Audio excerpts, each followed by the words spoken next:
actually about politics. Now, I want to point out, we never ever interacted. What he said was like, I'm interacting on the concept. He didn't actually interact on the concept. He just said that, and then he came up the next day and was like, I want like like social workers to come and respond to polls that will need social workers to. That's basically what he ran on his campaign. He just said that I'm going to keep the police. I'm just going to turn them into social workers. That's the same thing. He's not running on any different narrative. He's just changing his words and using word salad that we all know the Democrats love to use, especially Kamala Harris.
was that the first time you've ever been objectified, Ariana?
Like, have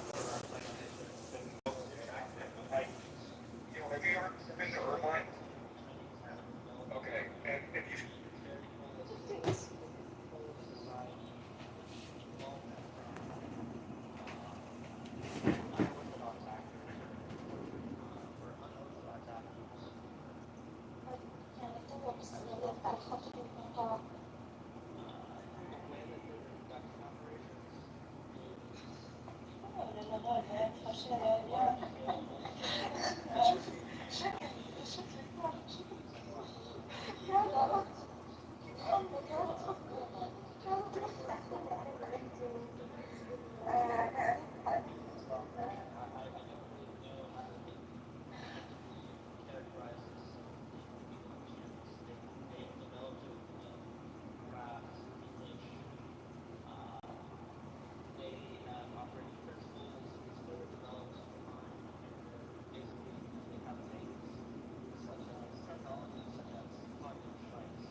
question and a response. That bringing in those steps.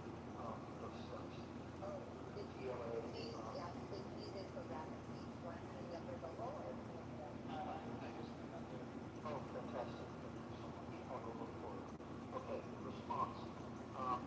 We're talking about the DSA at the university. How needs to help make that happen, at some point in time. Just throw it out there. Yeah, that's kind of what I would be getting out of that, which is why that all makes sense to me. This whole tentacle of USAID is just, there's so much to this nonsense. Endless nonsense is what this stuff is. I'm glad we're ripping it out slowly, but they're fighting back constantly. I don't know if you saw what I put out. Did you see what Darren Beattie said earlier about the censorship stuff? That they're just transplanting it and pushing it into Europe and then ramping it up in Europe so it still stays alive? It's pretty absurd. No, Hey, Matt.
9:40 p.m. to 6:30 a.m., leaving a 7.5-hour unchecked window during the estimated 1 a.m., 4 a.m. death. No public release of Barr's reviewed footage has occurred. Suicide ruling. Barr endorsed Dr. Barbara Sampson's suicide. But when you look at ESG, it's environmental social governance. Fuck you. You know, like all for like I love Ripple because they're so energy efficient with their transactions, but this fake Green New Deal, everybody needs to look at the. Be more U.S. friendly. Quite literally, this is their issue with Netanyahu, and they want Netanyahu to not act in a way that jeopardizes U.S. interests in the Middle East. That's all it is. That's really all it is. I mean, like I said, everyone who was speaking on this subject was correct in some way, shape, or form. We can't have both. Like, In what way? The reason why Netanyahu is so successful is because he's like a ruthless, like really successful political animal. And he understands the U.S. because he's Right. from Philly. And he understands Exactly. the people, and he understands all of this other shit. Like, Yeah, no, I agree with you on that. So, but because he is like the Americans, he's not gonna bow. But that's not how he is. And so you can't have both sides. Like it's like, you know what I mean? Like those two are very conflicting. You cannot have them be submissive and have the perks that he has. Those are completely contradictory. It's more positions to nuanced. have. It's more nuanced. Like Israel is subservient to the U.S. However, Netanyahu does challenge and defy the U.S. because he's able to actually hoodwink the U.S. very well, which is what you were alluding to.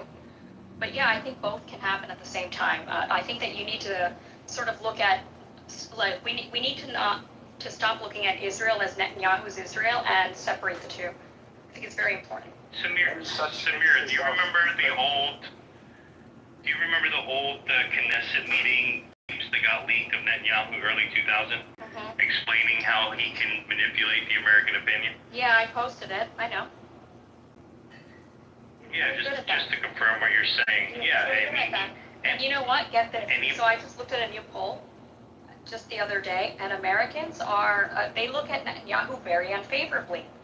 Majority support, at least, right now. So his manipulation isn't working anymore.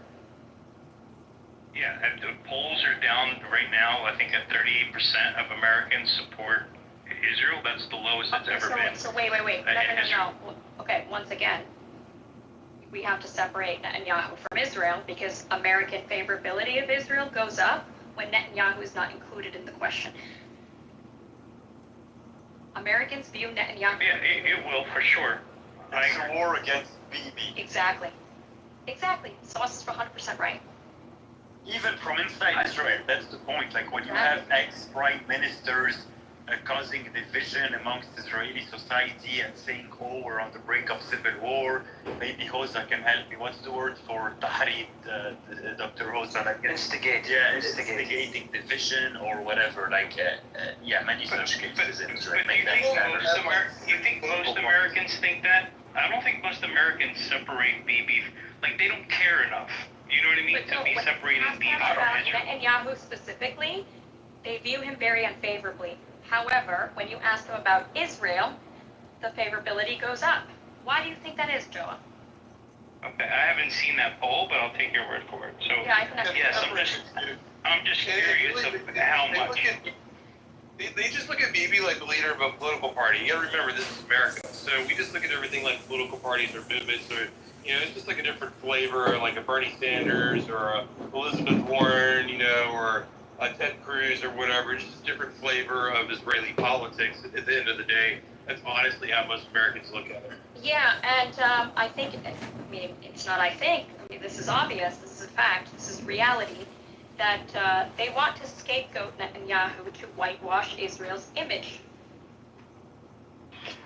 Basically, Mira, the West loves to use Israel to do the dirty job, destroy those terrorists, Hamas and Hezbollah and whatever, and then when Israel actually sends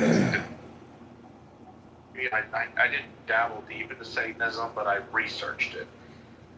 Really, and I got the 411 on that if you want to hear it. Well, one more last thing is anyone who sees that image of Lucifer, he has his arm over his eyes and he's all mad, that kind of image, those people are Satanists. Absolutely guaranteed to be Satanists. Stay the fuck away from them. Satanists are the most Jewish out of all of other Abrahamic religions. Well, the two. Anyway, go ahead.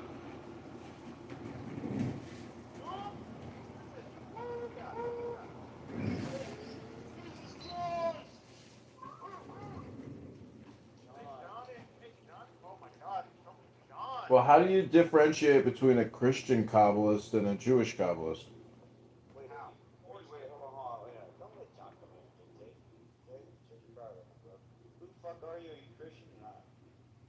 Yeah, Jesus is King and Lord of the world.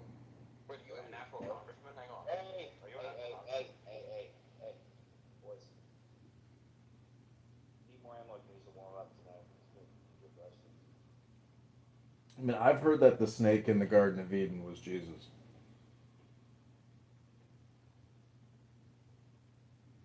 From an occult esoteric book by Paul Foster Case, who studied Kabbalah and used tarot cards as a way to understand, Oh, really? Don't do it. Is your mic not working? No, I'm here. I'm trying to understand what this guy's. Be forthright? Is this guy not? This guy doesn't get the girls around. I don't understand. So is he a pro-white guy? I don't. Came in here and he's talking about.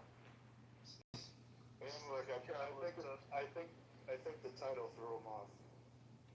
Oh, okay. all right, it worked. Okay, good suggestion, Ray. John, are you pro-white? Yeah, white is a beautiful color. Are you white yourself? I'm, my father is Jewish who converted to Christianity. I am a Mischling, according to the 1939 Nuremberg laws. So I'm technically a halfling. I'm half Jewish and half gorgeous. My mother is a Christian. Gorgeous? He said gorgeous. Alright, tell us about Jesus being Jewish. Let's hear your shit. Or not Jewish, sorry. Well, interestingly enough, I got baptized by a black man in a pool at the YMCA. Explain that one to me. Can black people love Jesus too? Yeah, I think they can. I think all the people in the world can love Jesus. That's not my problem with it. But can you run me through why Jesus is Satan? I love this stuff. I love hearing this stuff. Well, not the Satan, but I think people confuse the snake in the garden with Satan when that was technically the Messiah, aka Jesus Christ. Can you explain that? Why? What proof do you have? Where do you back that up with scripture? I think it's probably, I could pull it out from the book if you really want me to get the book that I read it in. Yeah, I want to know the Lord. So I'm asking you. What's the Lord? You can't just make this statement of the Lord. If I told you in Harry Potter, Voldemort's really Santa Claus. It's honestly, it's not in my memory. It's a little too technical. I'd have to get the book. You can't even tell me. It deals with Hebrew. I don't speak You're the Hebrew. shittiest dude. Dude, come on. You gotta come in here. He's a double fake Jew. Yeah, you're the fakest. Well, look at it this way. Well, then let me just put it in my own words. If Jesus Christ was the snake, that was him engineering his final glory and victory, at his own sacrifice. So he couldn't turn Adam, but he was able to turn Eve. So what does that tell you about women or the genders? What does it tell you about a woman versus a man? I got the Bible verse if you guys want it. So, John 3:14, just as Moses lifted up the snake in the wilderness, so shall the Son of Man be lifted up. So that's talking about the snake, talking about the whole thing going back to the garden. So they're talking about Jesus is the morning star and the snake is the morning star. So there is that sort of confusion. I want to hear him do his Lord. It's not as fun when you do it. Hey, John. So you're basically a Christian Jewish guy? He's like Rex Jones. I've read a lot of books. I got baptized when I was in high school, but I did lie to go on a birthright trip. I got to see Israel for free because I checkmarked that my mom was Jewish. They bought it. Oy vey. I was gonna say, John, I think it is. Oh, sorry. No, you're fine. I was just telling every single time. Yeah, if everyone, hey, John, there's a group of people out there that believe that Jesus wasn't Jewish, and Jewish people are pure evil, can't be Christian, and that only whites can be Christian. I think you should bring awareness to this and theologically destroy these people because they are antichrist. Wouldn't you agree? No, I don't think so. I know many, many Jews, and they love Christians. I think there's actually a lot of bad Christians on this app and on Clown House and other social audio places. They, Yeah, I'm telling you, like, if you have Jewish derangement syndrome, or what I call Jewish Tourette's, where everything is a Jewish conspiracy theory, you lack to understand wisdom itself. If you know where you came from, you solve all your problems. So why, if you're political and you want to talk about Jews all the time, I get it. But if you have Jewish Tourette syndrome, oh, how exhausting. Oy vey! well, that's what I'm telling you.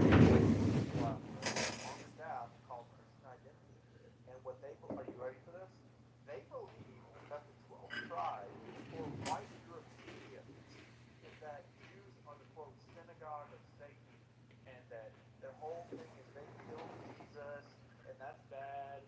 And I'm just saying that since you seem to be a true Christian, that I'd like to make you aware of it. Do you a favor? Because I'd like to make you Christians aware of false Christians. Well, let me ask you a question. Do you think that the United States of America is like ancient Rome? And are we awaiting the return of the Messiah to stop the 100,000 a month babies being murdered in Planned Parenthood, the forever wars, the 40 trillion in debt? When can Jesus Christ come back to put all the Democrats in prison? That's all I want to know. Thank you. I'll tell you this, my personal opinion, can I say without interruption? It's okay. It has some Roman things about it, architecture of the Capitol, the national goddess in the form of Columbia, awesome. We got the Latin alphabet, badass. Sequis heavy metal, and America was named after an Italian Chad named Domenico. In that, we are not an imperialistic empire. We are right now in a very bad state, and that is all and we are both on planet Earth, and there are similarities then. No, Jesus is not coming back. He never was here in the first place. And even if he was, it's always any second now. Because I think he'd come back in the 5th century, because if you read the shit that was happening in the 5th century, including a actual year or two without the sun because of a volcanic eruption, and the plagues that swept through the earth, and all the death and destruction that was going on, that is what I would think would happen. But no, apparently now it's happening now. Well, does anyone here think that they will see a nuclear detonation within the next 5 to 10 years? Hey, listen, we gotta vote Jeffrey. Good job. Christian whistleblower. Just had an awesome show. Does anyone here? Tell us about it, Jeffrey. Switch gears a little bit. Yeah, Hey Jeff, remember me? Sorry, you and I didn't go the other ones. Who is this? It's Aurelian. Don't remember? Oh, yeah, buddy. I remember you. How you doing? Doing good. Good to see you and me both in the same area. Never thought we'd see people mass wake up, did we? But here we are. Here we are. HD, I really appreciate the shout out. We had a great show tonight. We're about 80, 90 people behind you as far as listeners, but man, the tide is turning. We got all these people tuning in. You had over 300. We had over 200. Man, the message is getting through, and I salute you, HD, for helping make this happen. And I gotta believe we're just getting started, baby. Yeah, if you guys don't know, Jeff is going to be going live on goingtv.com. He's going live tomorrow night at 9 p.m. Is that Eastern? That'd be 9 p.m. Central, 10 Eastern, 7 Pacific. So mark your calendar and be sure to give him a follow right now. Many years as a minister, correct, Jeff? 20 years full time, 5 years part time. Took me a long time. As he said, I'm due probably at least 6 years before I left that I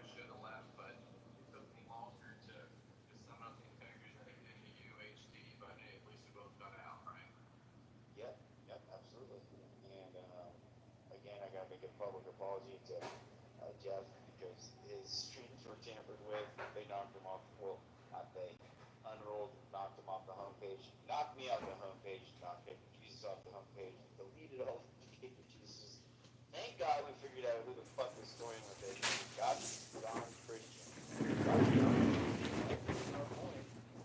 Our point it just means that we're winning this battle, HD. You're a big part of it. It's great to be fighting alongside of you. We spent some years fighting against each other, but hey, here we are, hugging it out, doing some work, getting it done, baby. Let's fucking go. Let's go. So if you guys haven't checked out Jeff, I mean, he's just a big, bright mind and a class act.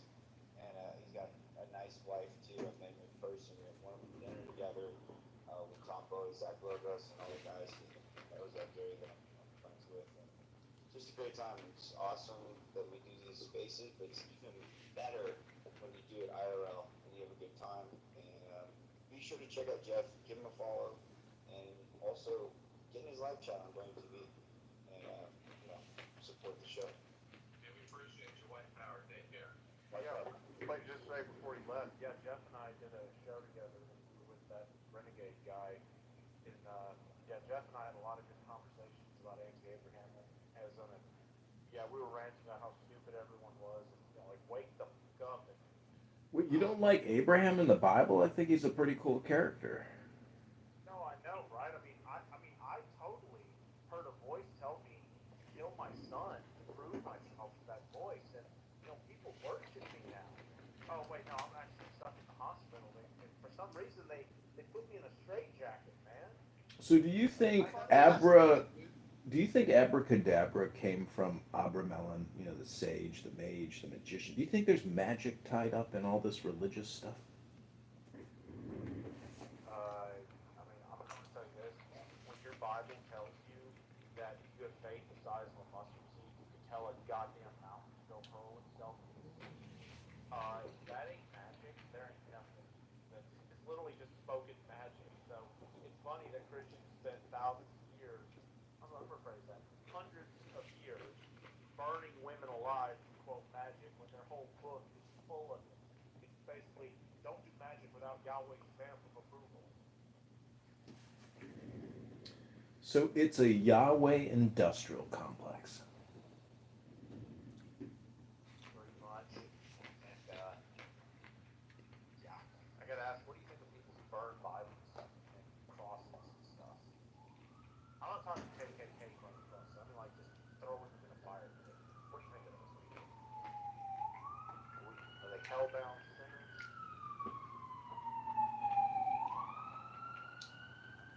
I guess so. Yeah, it was good having Jeff here. It really was. So who here actually believes in the concept of a white man versus, or a black man, or a yellow man, or a brown man? Aren't we all just Americans? I can literally see the skull shape different, the body shape different, the bone density different, the fucking fact that blacks have a specific genetic disease across their entire race called sickle cell that whites and browns do not have. There's some of them, some of us actually can swim better than others. And I can also look at history and see the difference between Europe and all its forms and all its ethnicities and nations and Africa and the Middle East, and I can see that one is far, far superior in making stable, sane, industrious, advanced, progressive nations. One is lesser, far lesser, but at least they can make something brown. And one was so goddamn primitive that they didn't even have a fucking wheel when we had guns, which are the blacks. So, yeah, we are different. And if you read the Naturalization Act of 1790, this was a white man's country, meant for us, built by us, for us exclusively. So yeah, there's a big difference.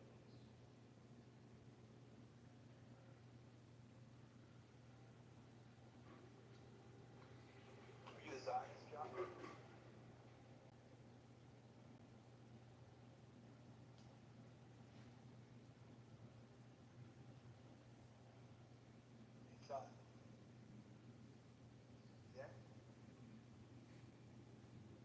just got the call from Tel Aviv. Apparently I wasn't kosher. You guys call me? Say what? No, this other John, Kitover. Oh, he basically just asked, why do you want to believe in race? Are we all Americans? And I fucking shut him down. Oh, man. So basically said, long story short, between whites, browns, and blacks, one race, and the smallest continent, or at least the second smallest, was able to create everything we have today. And the others, despite having far more resources at their disposal, created nothing. So.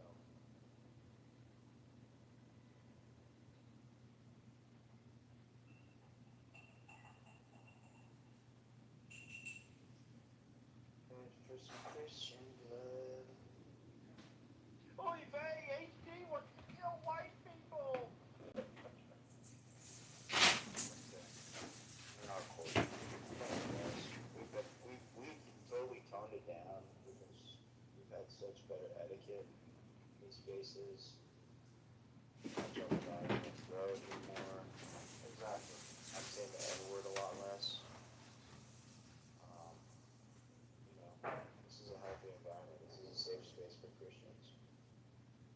So, I honestly think that the reason a lot of them hesitate is because they think we're silver-tongued devils. Like, they say the devil is beautiful, he has a good tongue or something, he'll be able to speak lies, and they're afraid if they come in here and listen to us, that they will be fake, because we're factual. But we're going to keep getting them in here. Are you philosophical though? Most people aim to be factual, but how philosophical are you? Why are you even in here, dude? why are you coming back here, G? I'm just asking a question if you like philosophy. So you want us to get blended into like a nice mocha cappuccino color? Is that what you're saying? I'm about to have an espresso. That's right.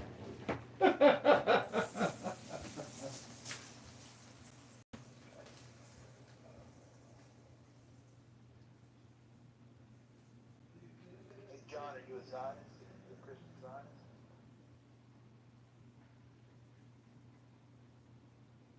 I think. Ew, wait. If you look at John's photo, he looks like a gross Jew. Like, just look at him. John, you're ugly. I'll let you know. He's younger dude in that picture. Yeah, he is like super Jewy. Like, bad genetics, John. I think he's just here to derail this face, honestly. John, you're hideous. Someone needs to shove you back in your Yenda's mom's vagina. You are hideous. Okay, we need to deal with that better looking people on the panel here. John and Joe will be up here. Your Yenda's mom's vagina. Because you are hideous. Okay, we need to deal with that better looking people on the panel here. John, you're too ugly to be up here. We're gonna remove you. He's hideous, guys. MMA Groiper, I see a Groiper in here. Let's go. I got kicked for being What's ugly. up, man? Mexican Groiper, let's go. What else we got here? Born here. Let's go. MMA Groiper, who else we got here? We gotta start calling out the accounts, guys.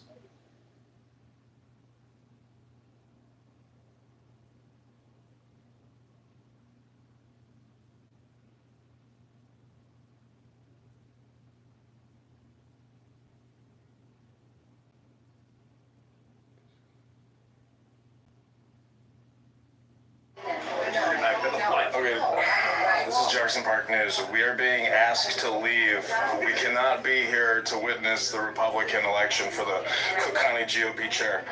They have $4,000 in the bank, and they're worried about kicking us out of a little lobby here. But this is the celebration room B at Moretti's, and basically the fix is in.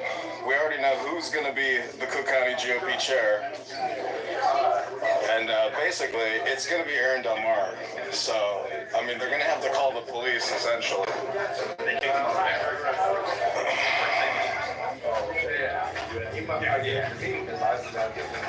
They're gonna go try to find the manager, I think. Or not. Maybe they just don't care. So, oh, shit, we gotta go.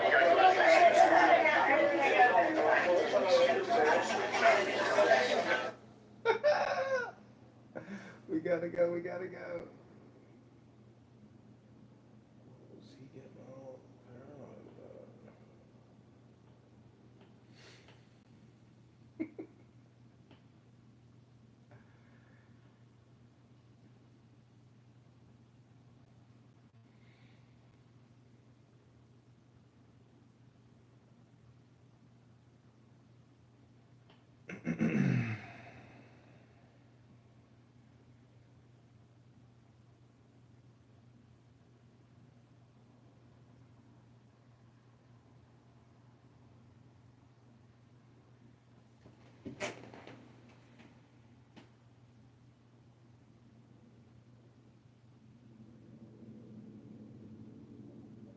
Certainly not without merit.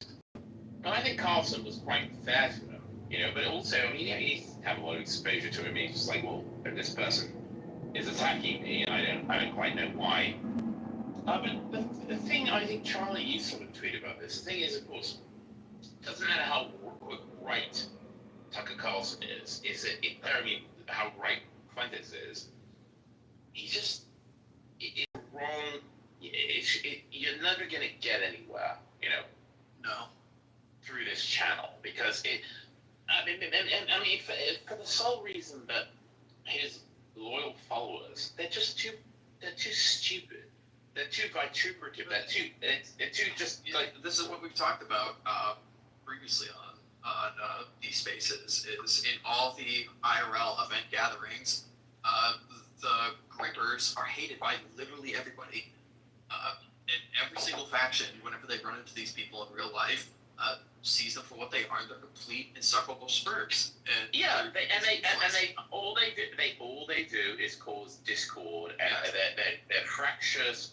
They don't want sort of alliances. They want to fracture. They want to break things. I mean, these are, again, you get civilization and its discontents. I mean, when you say, it's why dissident is the wrong frame, because of course a dissident, you can be a left-wing dissident, you can be a right-wing dissident, but of course when you say that, when you name yourself as a dissident, then you're basically putting out a call for every maladjusted person with an axe to grind, whatever it may be, left-wing, right-wing, no wing at all. You're just going to get wreckers. You're going to get people who want everything to burn. It's also constantly reinforced by when literally anybody mentions the grippers for any reason on Twitter, you get an entire army of bots or spurs or whatever the hell it is coming in the comments with just the lowest of IQ, like insults and just throwing stuff back at you, just like, you're Jewish or a boomer. It's like, dude, you know who the fuck you're talking to? It's like, what influence do you have? Well, they don't care. That's the whole point, and that's why they're not serious people, and they should be completely ignored. Yes, they should. It doesn't matter. Yeah, of course, probably Fuentes is quote right.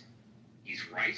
His opinions are correct sometimes, but it doesn't matter. It doesn't matter. Like, being right is not the totality of your. Is not the measure of your worth. I mean, there are other things that you need to be other than right. You need to not be someone who just seeks to tear everyone down, which is what he does. I mean, whatever you think, I have no positive opinions about Candace Owens at all. Particularly after listening to her. I mean, that's the first time I'd ever really listened to her, and I don't care. But You mean fix the fix? About her experience, you want to maintain status quo? Is when I've heard that other people relate this. They relate how basically, it was almost this kind of, I'll let this person in, and then there's all this kind of politeness at the moment, and then the instant betrayal, instant sort of, that's just, again, friend enemy. You're going to be an eternal enemy. Fine. Okay, well, I don't have anything to do with it. Also, the people who watch Nick Fuentes, like, or Zoomers, I guess, but that's what they say they are online. Are they Zoomers? They seem to believe that all Zoomers like love and listen to Fuentes. Like I had some guy tell me that today on the timeline. Just every Zoomer is like, it's like they don't, dude. Like that's just not. I literally know that's not true. Like you're living in a fucking delusion. Yeah. And that's. Yeah, it's a bit weird. I mean, I saw AA tweeting about Tucker's strategy to win, what he has to do, and it's like, there's no way he believes that shit. Like, Tucker does not have to have Fuentes on his show to, like, survive. I cannot believe AA actually believes that. Well, AA, He himself is very experienced in just picking fights with people, like, for no reason, and then just, like, pretending like it never happened. For some ways, it's literally what he does to like, increase his traction. It's like Tucker can be doing the same thing. It's like, I don't know. I think AA, this is one of those things where, I mean, this is like basic Machiavelli stuff. Like AA is saying what has to happen is like what he wants to happen. Like he wants, Fuentes to go debate Tucker because, and it's gonna justify like why that has to happen. But he just doesn't. I mean, there's no reason. Tucker can literally just ignore that. He's so much bigger than Fuentes, and it's not even close. Wow. This illusion that Fuentes is like this immensely like really popular guy, it's just ludicrous. I don't see it play out in real life with people who are actually like doing stuff in the scene. And I mean, I agree with Charlie. I really couldn't believe that this was the statement. And it's interesting seeing all the characters that are tweeting about like, oh well, they call him gay and a Mexican, but they don't call him wrong. It's like, no, I call him all three. And it's all the characters who are just not Americans. It's Canadians, it's Europeans, it's everybody who's like not in the States who somehow thinks that Nick Fuentes has an amazing presence in the United States. He can't even draw a capacity. That's crowd. what the amazing thread was about. His own events. Yeah, and that's true. It's like the by the way, that they did.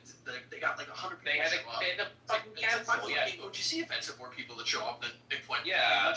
Now we've got viewers. It's we got Sneeko, we got some Muslims, and we got some brown people. Well, there's this whole theory selling about Nick Fuentes, but it's like we're actually here, and interact with people on the ground.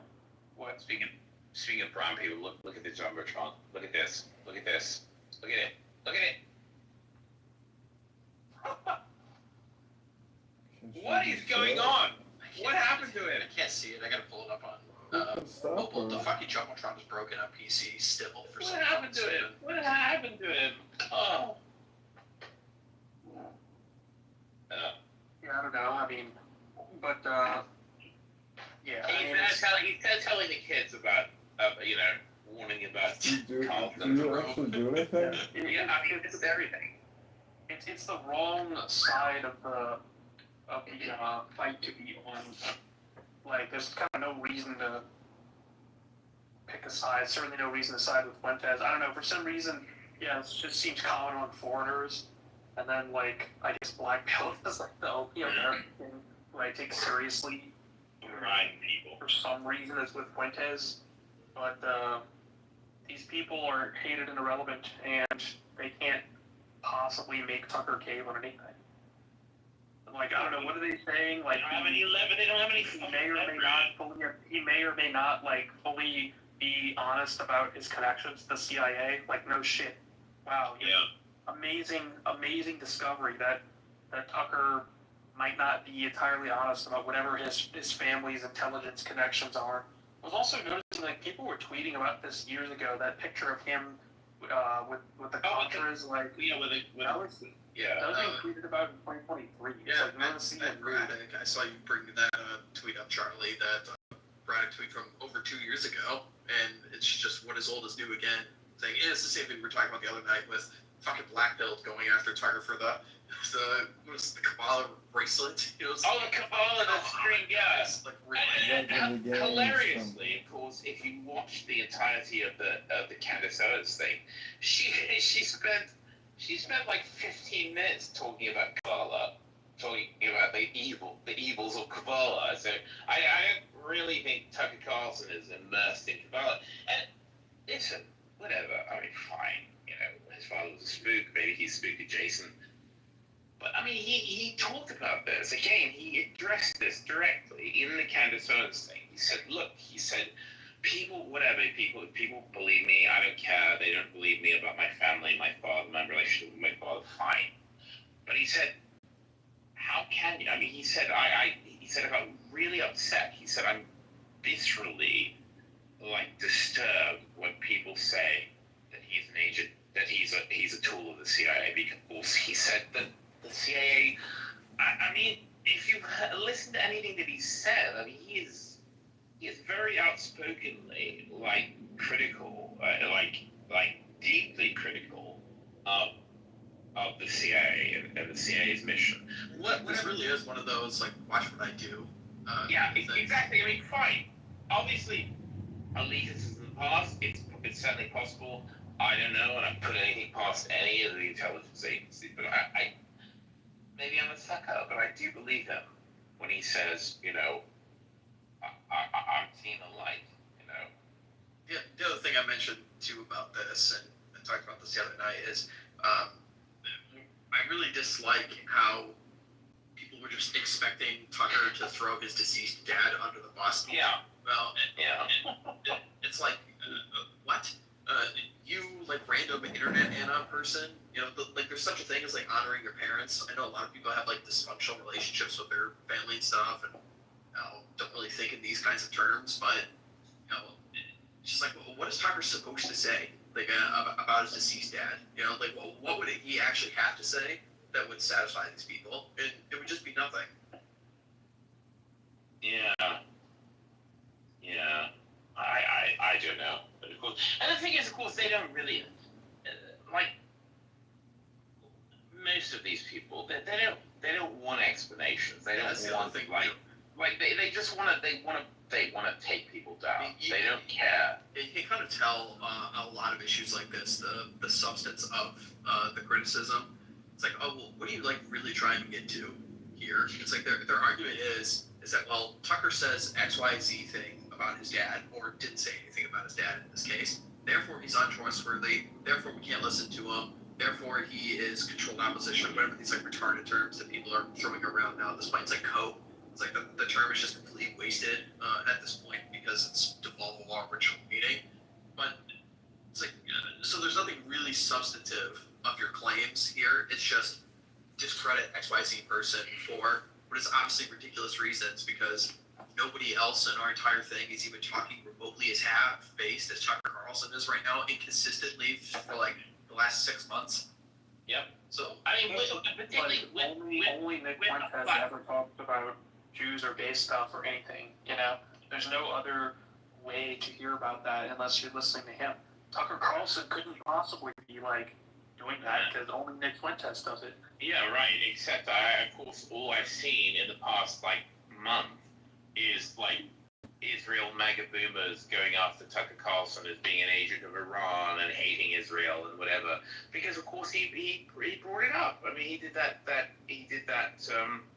Charlie Kirk. He did the Turning Point TPUSA speech this year, where I mean he said nothing quote anti-Semitic at all. You know, he just talked about. That's why I'm not going to watch the 3-hour Nick Fuentes stream with a half-hour AA summary, because it's like, what is this guy gonna say? He's just gonna say it about just calling people something CIA, something. Look at this timeline here. Yeah. Look at how, yeah. It's like, okay, yeah, like he's a freaking media. He comes from a media slime ball background plus CIA. It's like, yeah, I'm sure he's done like a bunch of stuff that said a bunch of contradictory things, and you know, you just do that all day. But I don't care. I don't care. And to be fair to Tucker Carlson, he constantly does mea culpas now. He's like, I was wrong about everything. I was wrong about everything. To my moral discredit, I was the shameful supporter of the Iraq War. I cheered on things that are evil, objectively evil. I mean, he does it all the time. Constantly says, mea culpa, I was wrong, and I've seen the light. And of course, what is there to gain by attacking him and disavowing him? Like, same for Trump. Like, what is there to gain from doing this? Like, the internet credibility? Like, internet clout, which means fucking nothing except to a bunch of gay Mexicans. Yeah. I don't know. It was really funny that Tucker actually called him a gay, like, That was great. A little gay Mexican kid. Yeah, I mean that was Which is true. Well, Tucker basically said like, I mean, he also said, you know, the theater kid thing, and said, you know, this is a little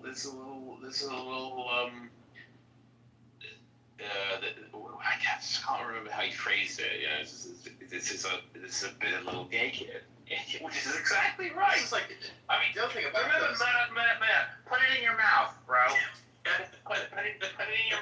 Come on, just put it, stuck it. Come on, bro. I need to rewatch that show. And I'm a boomer, and goddamn proud of it. Yeah. Well, the other thing too is that the other thing that's just blatantly contradictory to one of the things that AA is constantly talking about. It's like if you're reacting or losing, it's like, well, who was reacting here? It's been Nick Fuentes this whole time. Tucker mentions him once. Nick was on this tirade for 3 hours or whatever, and he's no doubt going to be doing this in the future because Tucker doesn't have to have Nick Fuentes on his show literally at all. It's not going to affect his viewership or his power literally at all. And so it's just going to be it's going to be Nick biting at his heels for the next 6 months or so, and it's going to be everywhere. It's going to be him reacting the whole time. There's no universe in which like Nick Fuentes comes out on top here. Well, because who cares? I mean, Tucker Carlson is not threatened by this. And the thing is, of course, yes, and I mean, again, hearing Candace Owens' account, I mean, I don't know anything about her. I mean, the only time I'd ever listened to her was on this interview. But she said, like, she does her podcast in her home, which is what Tucker does. A lot of people do. And so she had Nick Fuentes on her show, which means inviting him into her home, you know, to do the show. And apparently, when they did it, they had a very good rapport. He was very polite, very friendly. In fact, so much so that she said her husband said, "Well, let's have him, you know, let's ask him to stay to dinner, you know, because he seems a bit lonely and out of sorts, you know, whatever." The same thing with Tucker. I mean, you know, I the way Tucker Carlson films this show, I think it's in his home. Like his actual home. And he goes to dinner, I mean, he brings him over to dinner or takes him to dinner, whatever. I mean, there's a whole rapport that happens when you go on that show. Well, why would you want to have someone who's just, again, gonna kind of bite you in the back, you know? Who cares? And who the fuck, as I've always said, who the fuck is Nick Fuentes? Like, why do we fucking care? Yeah, he's got a little bit of talent. You know, he can run a monologue. Well, so can I. You know, I don't have all the little Mexican fags beating down my door to come hunt. You know, I wish I did, but I don't. You know, I mean, I listen. I'm a much bigger gay kid than he is. It's these people openly bow out and say, yes, I will cuck myself because it's the right thing to do. And that's just stupid. And the Democrats have your right. You're exactly right, Boxer. They've hurt themselves so badly with their talent by doing that. But they deserve it, though. They deserve it because they created the exactly. But it's still their messaging. I mean, you look at Josh Shapiro, who was supposed to be a favorite, like, last cycle, and now going into 28 potentially as a front runner. Like, he's still posting tonight, no matter what you look like, where you come from, who you love, or who you pray to, you belong to Pennsylvania. I'm sorry, it wasn't tonight, earlier today. Like, no one cares. Like, fix your fucking state. Like, our gas prices have not dropped. The roads are still fucking dick. It's gotten to the point where they're using, like, chip and oil because they don't want to spend money on actual paving. Like, fix your fucking state. People are tired of this stuff. If you're white and you're middle class and you notice, you say, why is crime so bad? Someone like Josh Shapiro immediately jumps in if you say anything about ethnic or racial groups or neighborhoods. Wait, that's racist. Let's not be like that. Yeah, you're one of the people that want to burn down the mansion with me and my Jew family in it. Yeah, you can't do that. Sam Krasner, yeah, he's Jew adjacent, so you can't criticize him either. Like, people are catching on to it. That's why the AG is fucking red. That's why, like, the legislature, like, the next time around, people gave them a little bit more than they should have, and it's going to shift back. Everybody realized, like, we fucked up. these people aren't catching on. This guy's a front runner. Go ahead, like, go hang yourselves. The thing with Trump that's scaring them is it's not what Trump's doing. It's the climate that Trump is functioning in now with this change, like you've talked about. People are like, okay, whatever, a wee bit of diversity, fine, but like, I want now, like, the people in charge of my law enforcement, the AGs, all these people need to be conservative and traditional values oriented, not about stuff we talk about, but about law and order. Like, the criminal's a criminal. They must be prosecuted as such and not released early just because of a skin color. And I think people are like, yes, we need traditional law and order candidates. I want you to see Vivek Ramaswamy's, like, I think I read it like briefly. I didn't read the details, but he's still still speaking like black families and white families. It's like the liberal policy. Like, it's nothing to do with like race or skin color. Like, he's still doing it, Vivek Ramaswamy. But that's the thing. Like, the way Republicans have shifted, I don't think they're that far away from whatever Shapiro said, to be honest, right? They're not that far away. Maybe they'll throw in a little bit of the faggotry, but in all the other stuff, they're like, your skin color doesn't matter, your culture doesn't matter. As long as you love America and you love this country, like, it's just that. They both do that. And that's where I get the overlap. Yeah, I would disagree because Ramaswamy is not representative of like the Republican Party. Like, he's not even on Fox anymore. Like, he's not even like a spokes character of the administration or like the GOP as a whole. He's kind of an outlier in his own like little world of still trying to stay relevant while it's like falling into irrelevancy further. Like, I'm not seeing that like at the state level so much, like this race stuff on the Republicans. The Republicans right now are kind of just in unison that we have immigration matters to address and we have crime matters to address, and that's our like main emphasis. Like, there's not really a fixation so much on race or this coddling to tokenize blacks so much anymore. I said it's how it was going. I think MAGA. That's how it was going, yeah. But when you even have like people with the Daily Wire, like fucking what's his face with like the facial hair and the lumberjack shirts all the time, like when he's even like talking Matt Walsh, I wouldn't say they're mainstream, but they're closer to like the broader Republican base because they have that kind of like, I don't know, that stuffy like pro-Israel kind of approach. Like, a lot, even that has changed significantly. So that just prompted something. I do think it is age distribution and sort of your general socioeconomic background, but I do think older millennials who are conservative would sort of gravitate more. And I don't like using these spheres. It is sort of like left, right, but for the Twitter brain, you'll understand. I think most of the people who are IRL normies tend to linger in like the Baptist outlook. And I think online conservative, especially if you're younger, like a Zoomer, you'd be more in the Groyper outlook. I'm gonna be honest though, nobody knows, like, Baptist is like a term that like I haven't even heard until a few months ago. I think it's a little more than that, but like it's appropriated basically. That's fine, but like I think like the Western paradigm is flawed, but it's the best, and these Africans shouldn't be yelling at me. And it was not really about Israel, this or that. Israel's become an issue since October 7th. It used to be an issue in the spaces when there was some brouhaha in late 22, early 23 with Israel, and it was a thing, and then it disappeared until October 7th. Yeah, when I was in spaces with you guys, I didn't even talk about it before October 7th because it wasn't even like a thing, honestly. Yeah, like, it wasn't the Jews wasn't really a thing other than with very niche people who were like. I didn't even know Boxing was a Jew, and they was looking up for him in Beauty. And once they started talking, I started calling them faggots, and I don't regret that because they are. I'm not saying this because they're Jews, but because they're stupid. With all due respect. Regarding, I have an opinion, and if you would allow me, Zach, I'm going to give my opinion about internal American.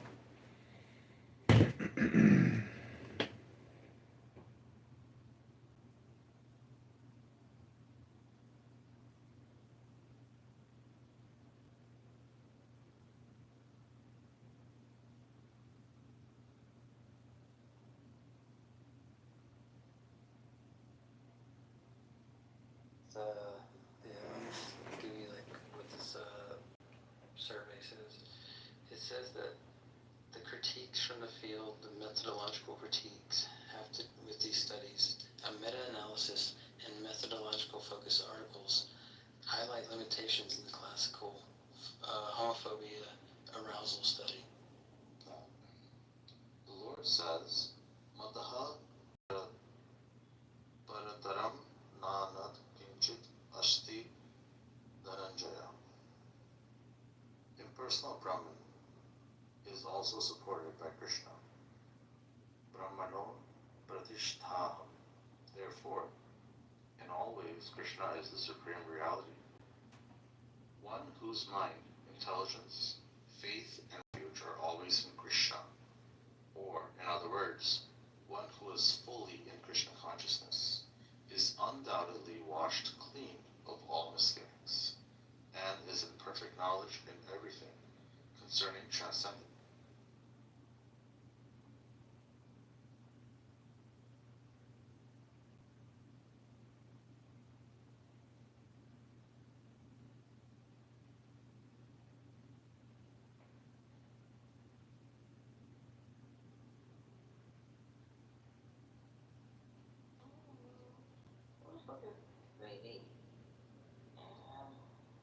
One of you and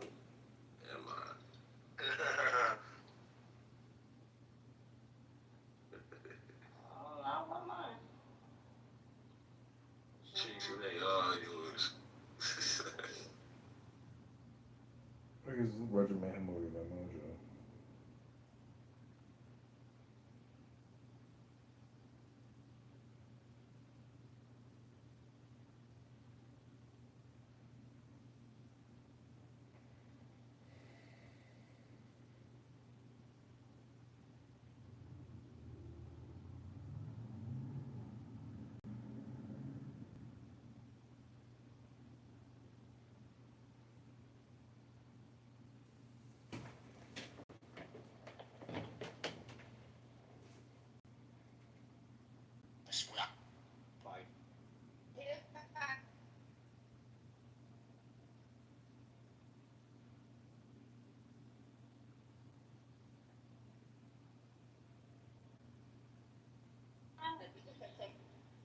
Bye. You're good. You're good. You're good. You're good. You're making it seem like it's not an all-white town. There's all-white town. Are you saying that your problem with someone built a black town? Yes, because it's illegal. It's illegal. Yes, it is. All-white town. But there's all-white town. The Civil Rights Act of 1866 and, the Fair Housing Act of the 1960s, it negates, hold on. Okay, so the Civil Rights Act of the 1860s. Can you hear me? Yeah, I'm listening. Okay, so the Civil Rights Act of, I believe it was in the 1860s, okay, compounded by the fact that we have fair housing laws that were introduced into the United States in 1960, I believe it was 66. So again, this is my whole point. To somebody to have like an micro nation within America that's inherently illegal. Well, that's just freedom in action. What is that? It reminds me of that movie Greenland. I know it's very random and a little niche. So let me ask you a question. Do you think that genetic lineage is a protected class? What is the source of genetics? No, but I'm saying as far as like race, religion, gender, and all of the other things that the Supreme Court has thrown to what is federally recognized as a protected class. Do you feel like lineage is a specific protected class in America? Because it's not. It's really not. So that was the only pathway that the Indians had in creating their reservations. They had specific legislative carve-outs to be able to create that. Black America does not have the same justification. I'm sorry. Well, that's because we're all Americans. And whether you're brown or white or yellow or purple, it doesn't matter. We're all Americans. Okay, John, we want you here. Okay? We really want you here. So, yeah. Justification, it just never was economically feasible for most of our time here in America to get. Are you talking about the Freeman, the Freeman's Bureau? No, I'm just saying how economically. The Freeman's Bureau. Okay. No, nigga. What I'm saying, what I'm saying is, it wasn't economically feasible to free your fucking working class. Like literally, they had. Did you just call Dr. Adams an N-word with a hard R? Have people to work. God damn it, John, you're gonna get into the audience. Just asking a question. I thought I heard her drop the I N-word. gave Harriet. Okay. God damn. I gave Harriet and I have been cool for years. Like, what the fuck you talking about? I'm cool with Harriet. What the fuck is going on? I know. I'm not gonna let. I love you. I'm not gonna let. Like, I moved him down. Like, just quit fucking with her. Let her speak. How dare you do that? And in that weird voice. John, we know you have a regular voice. Why don't you use it in here? Yeah. He always uses that voice here, but sounds regular in other rooms. Exactly. Bring your congressional voice, John. Like, what are you doing? Bring your congressional voice. What's up, Craig? Weirdo voice.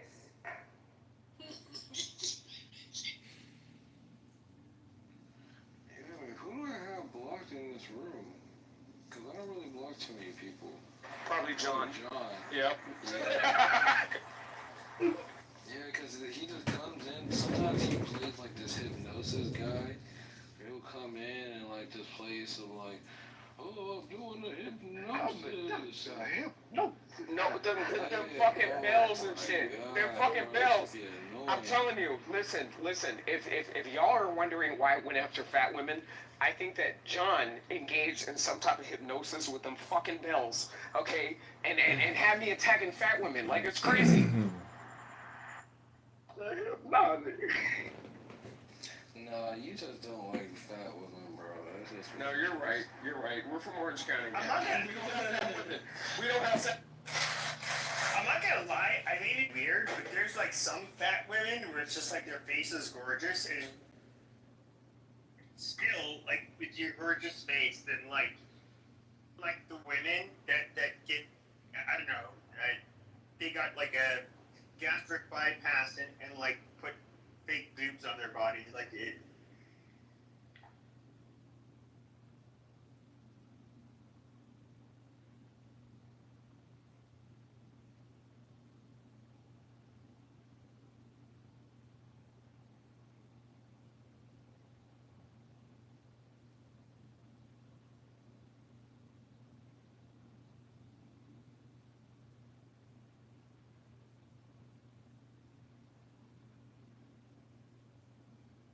Yeah, it strives for your youngest.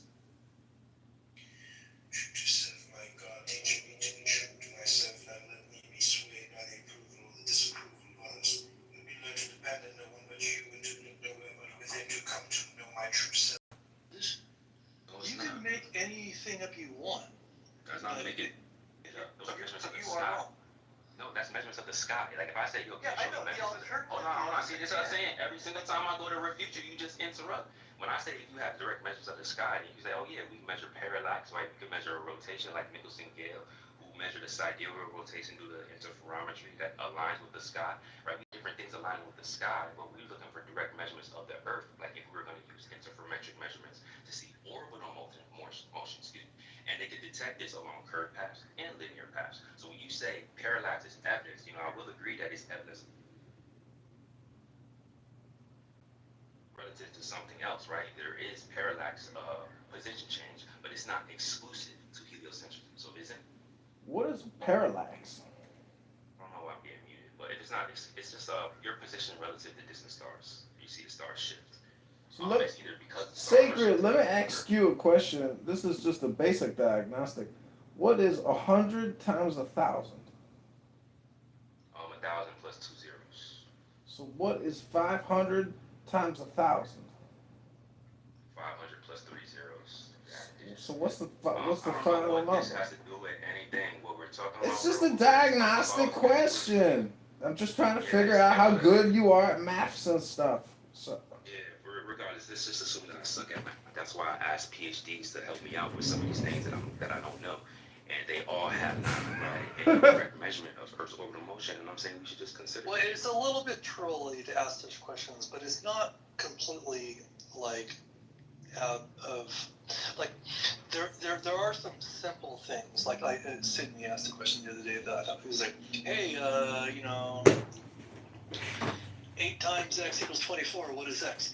And like literally, no one in the flat. There were like 20 people in the flat Earth room, and nobody did answer. No one was willing to even try to answer. They ain't like three. Well, God bless you for knowing that. But like, there is this like simple prerequisite, you know, on some like if you can't even address certain things, maybe we shouldn't be having this conversation. But thank you for guessing or knowing that it was 3. That is nice. But like literally, that don't apply to me. many So of your that's why we comrades, really get into all of those. many of your comrades could not even answer that. So yo, you know what's so funny, Hero? Someone sent me a clip of the Globe Earther live over there at the house, and they were saying that the sun is 4 times as far away from the Earth as the moon. So it's funny because it is something. Yeah, I don't agree with that either. I'm just saying that's what the Globe Earthers were saying. Someone sent me the clip. I'll play it for you if you don't believe me. It's crazy. But it's not just what I'm saying is I don't think that we should. I don't think we should just attribute ignorance to a person's position on what they believe the Earth is, because there's ignorance everywhere, right? There's things that I don't know that you guys can teach me, and there's things that you don't know that I can teach you. Now, if you believe that, I applaud you. If you don't believe that, I think that's ignorant. But I don't think that we should just say, oh, flat earthers are dumb because X, Y, Z, because I've seen the same thing from all different sides.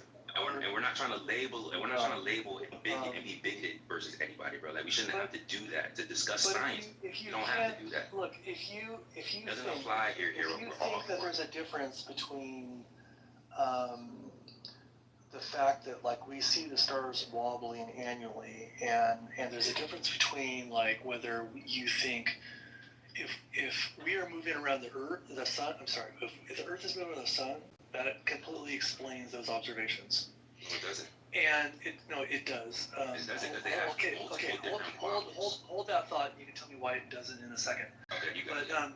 But I say the Earth moving around the sun, and also the sun's proper motion through the galaxy, completely explains our parallax observations and our aberration observations.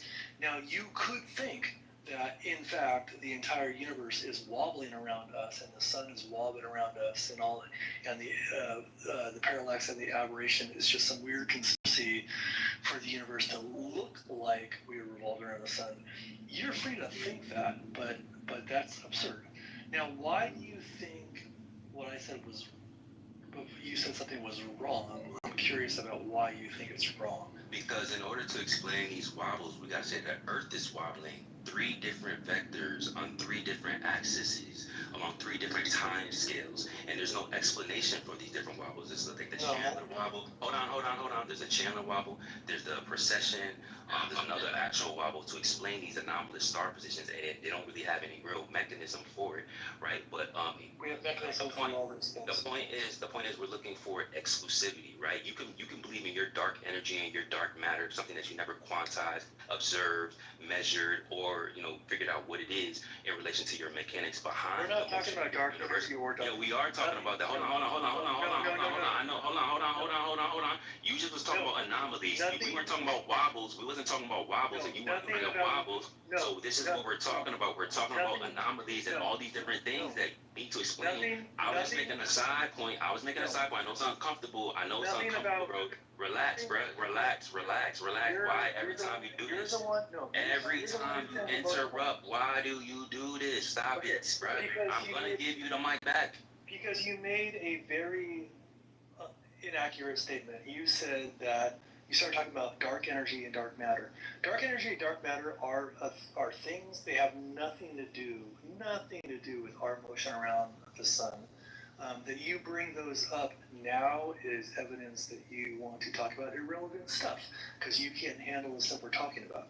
So you can complain about dark energy, dark matter. That is fine. That's a completely different discussion about the Earth's motion around the sun, or the contrary position that the entire universe is wobbling back and forth annually. So that was my point.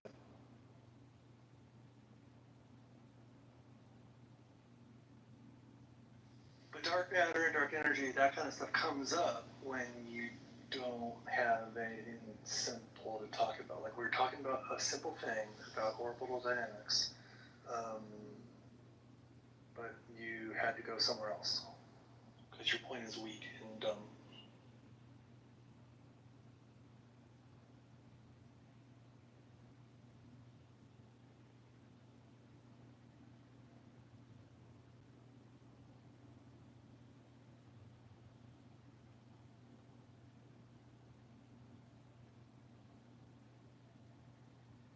So,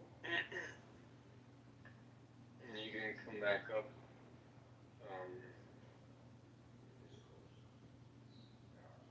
So this Harpo Harp, what's his name again? Harpo Harp challenged the Big Bang. Alton Harp.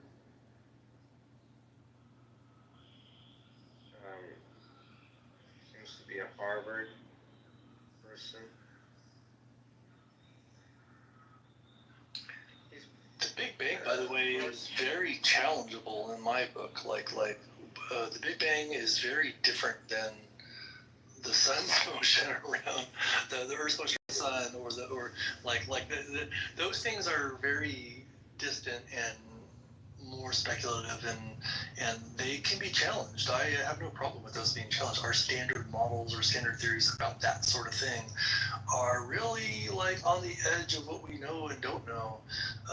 But our motion around the sun is so knowable and minimal, and so I really don't want people going towards other things like, oh, let's start talking about string theory. Let's start talking about something else. No. We're talking about the Earth being round and orbiting around the sun. like they love to go off into some weird esoterica kind of stuff. But no, that's not what we're talking about. We're talking about something very simple.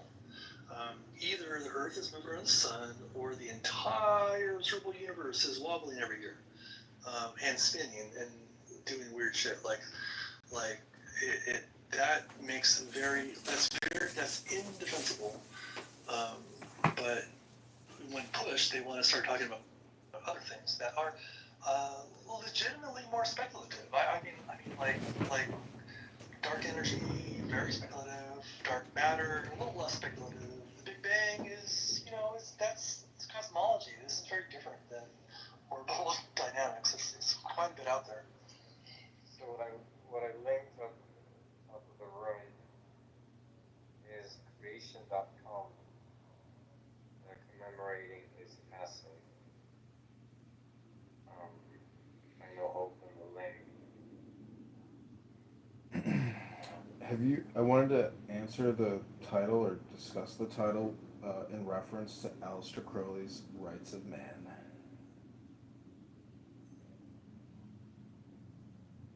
Oh, wait, Aleister Crowley? Yeah, there's a document called the Rights of Man by Aleister Crowley, and to me it reads like the Constitution. Many people have never read the Rights of Man by Crowley. It's just it's very quick, but it's beautiful.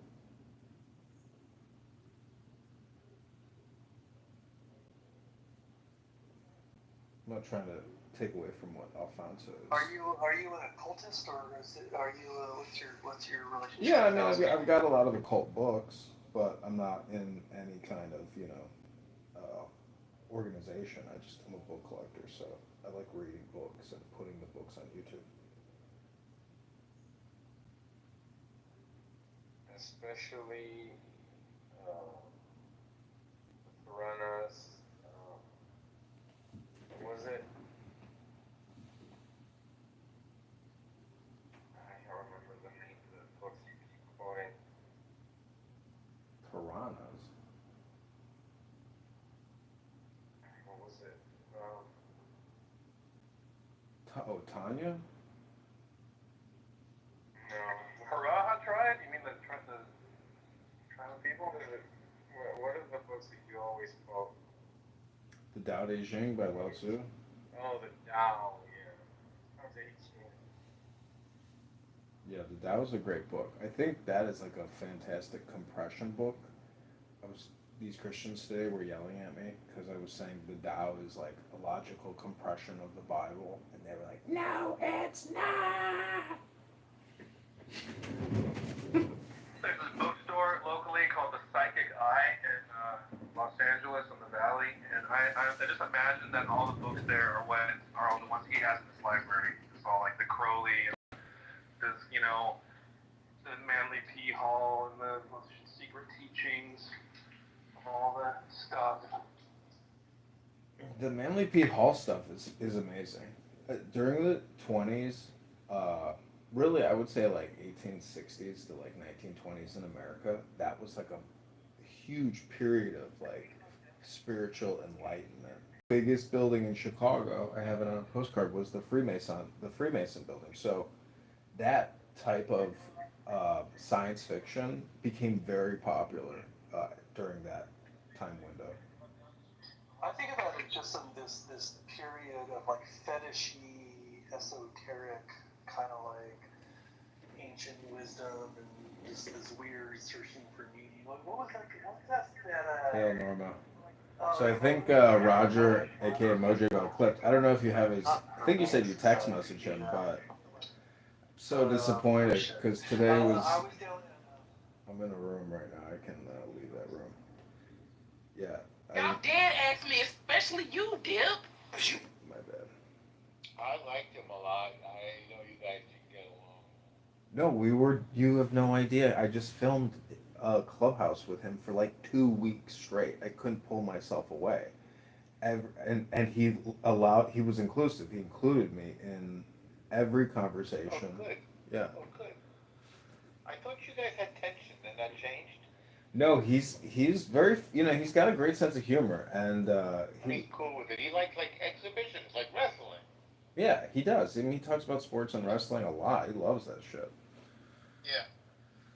But the point is, this How morning. did he get clipped?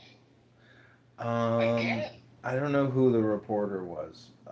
Could have been a couple people, but Like Ben Mendelsohn. What did he do? no explanation because I, haven't heard from him. Somebody said he could have come on late last night, and had it out with somebody.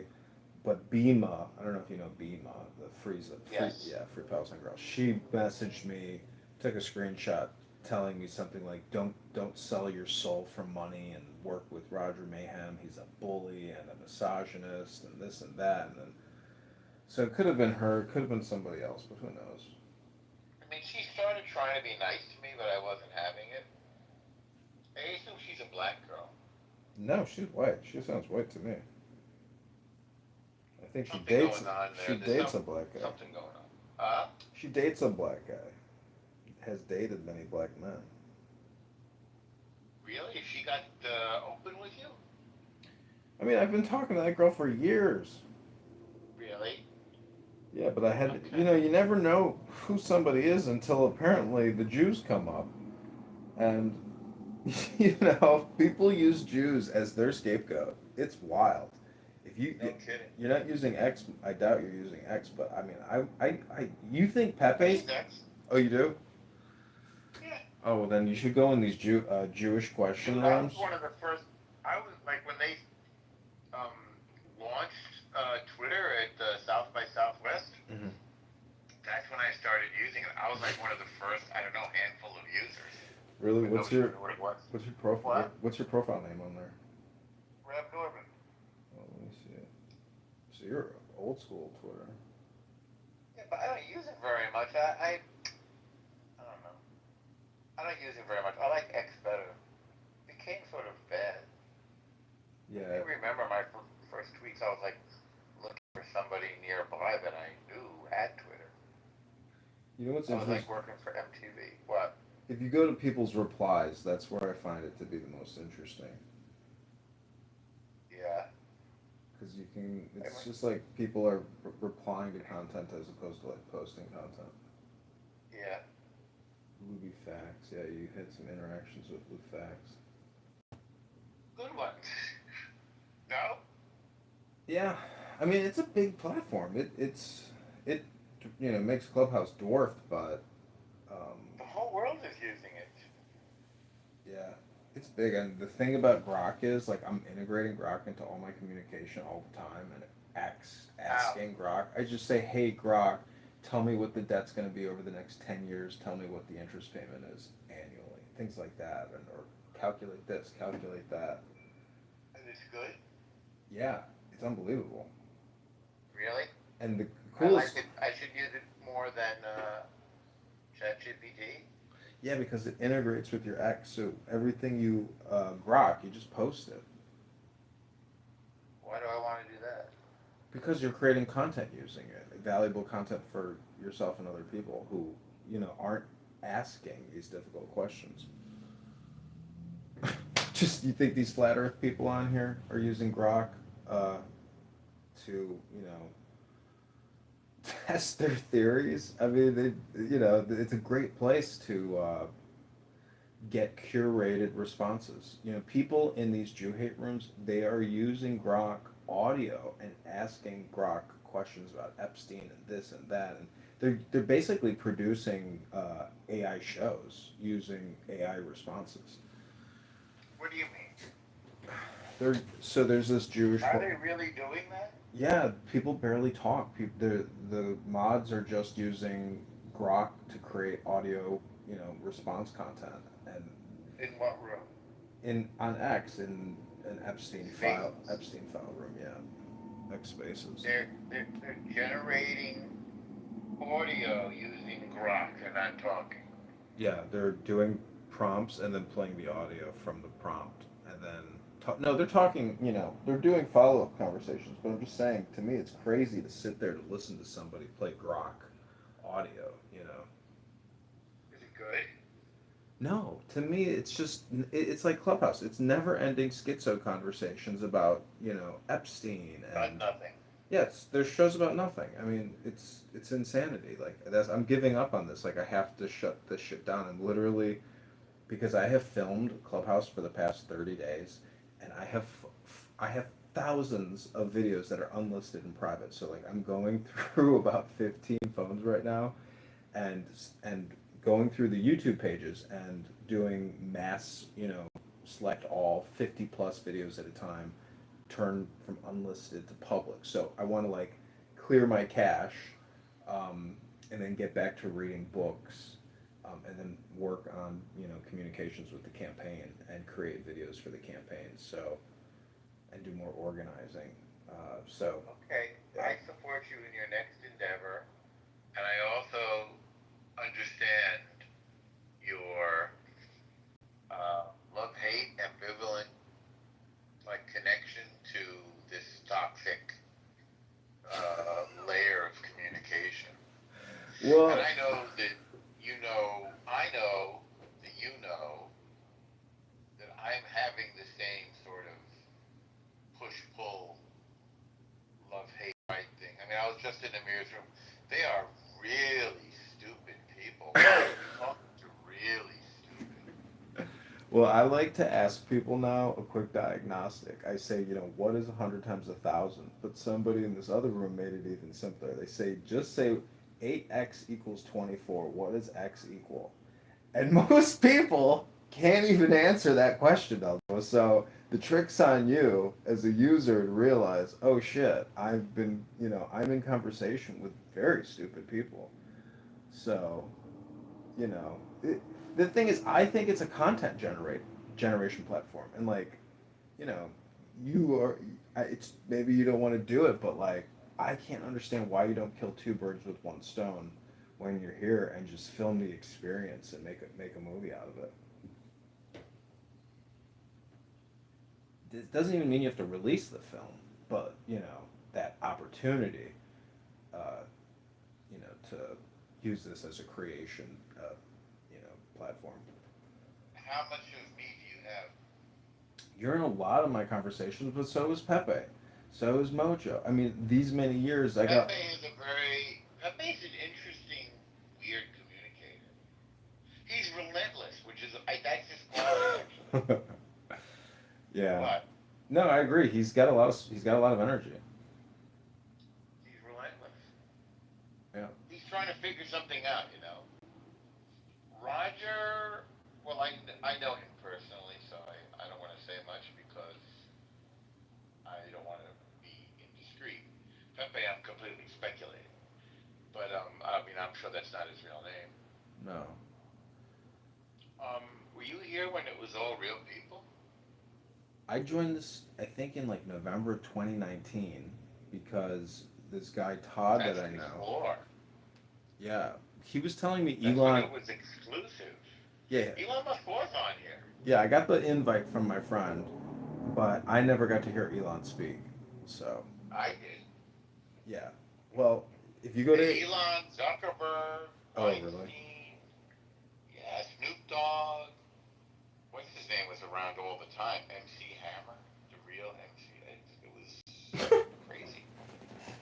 I know. So there was a dinner party every Friday night when we were in lockdown of all these Hollywood people. What's his name? The conservative Jewish. What's it? Mark something.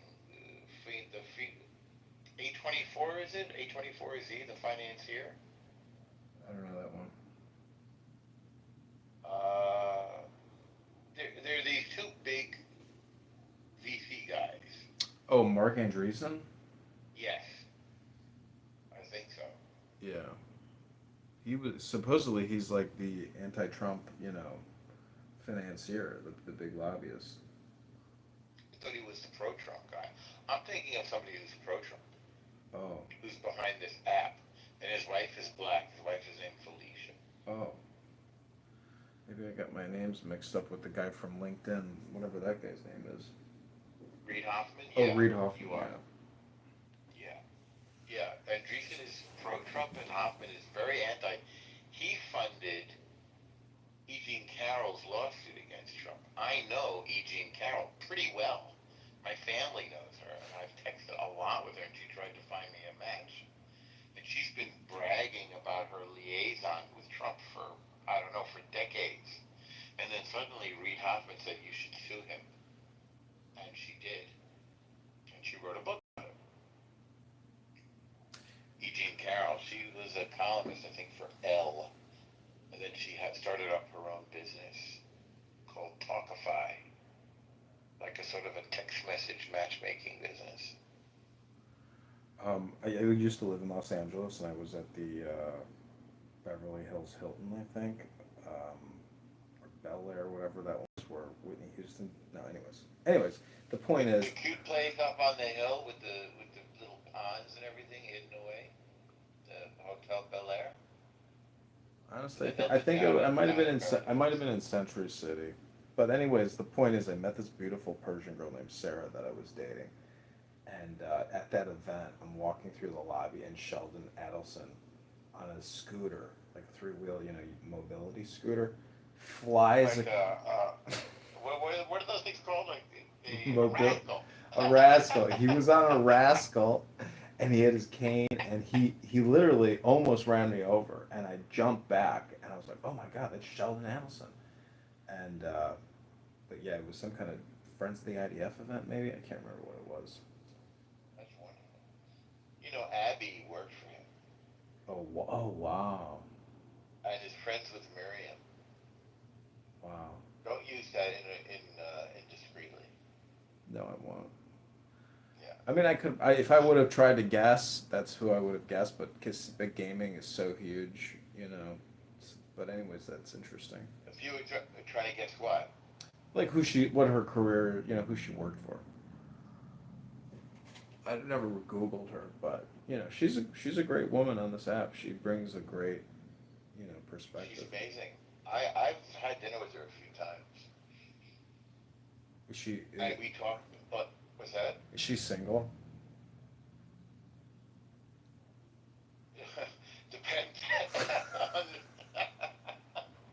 I'm not asking. I know her personally. I'm not asking for myself. She is wonderful. She's all of that in a bag of chips. She's the best of the best. Yeah. I don't know what else to say. Yeah. She's introduced me to some amazing people. Oh wow. Yeah, she's tremendous. I asked her one time. I was like, "Have you ever seen any, God moments in court, reversals or divine justice. She's like, no, no, I don't know what you're talking about. I was like, oh, never mind. She's not a litigator. She's a deal maker. Oh, wow. She's the other kind. Yeah. I mean, I feel like they're kind of connected, though. If you can, it's because it's like the gift of communication, you know. Litigators are performers, like Johnny Cochran. I mean, I hate to be dropping, although I was very friendly with Johnny Cochran. I put him in a show. I should show you the show sometime. And anyway, I'm sorry for name dropping. I guess it's late. I must be. He died. He died prematurely, unfortunately.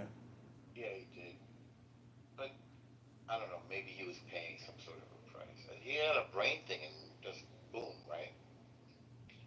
He was one of the greatest performers of all time, and one of the highest paid for that matter. Really? Yeah, he's an amazing performer. Wow. Yeah, you say something to him like once, and he can like internalize it and make it his own, and go in front of the camera, which is what he did with me, or in front of the court, and just make it sing. There are a number. Senators are like that too. Politicians are like this. Mm-hmm. The really good ones. There's not a lot of really good ones. A lot of them just sound so stupid.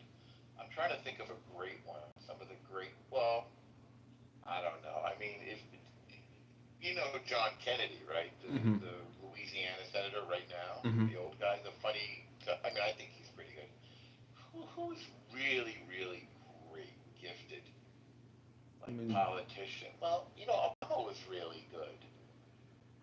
What a liar. He's such a liar. It makes me sick. Because when I. Very bad. Well, I guess. I mean, I don't know. Trump sounds like he's got ADD. I'm trying to. Let's see. Teddy Kennedy was good. There were better ones. I'll have to think about it. I mean, JFK was, in my opinion, like that. Amazing. Yeah. Amazing. A great speaker. I guess he has some skeletons too. Nobody's. Well, look, Clinton is one of the great communicators of our time. Great. He should have been the first one I mentioned. So explain Yasser Arafat. Explain Yasser Arafat. That guy's career, to me, in hindsight, I'm just like, I can't believe, A, that he even stayed alive that long, but B, just what a smarmy, slobbering, Jabba the Hutt type. Unshaven. Yeah, gross. Bad. The grossness. I mean, look at what's his name was like that too. Sinwar. Look at that face. It's just pure evil. Like you can't get the evil out of the face. There's no angle that he doesn't look like the personification of evil. Some of those other guys, it's amazing that they live. I think they're like looking to die. They're looking to be clever and to die. Yeah. Could you imagine like Sinwar?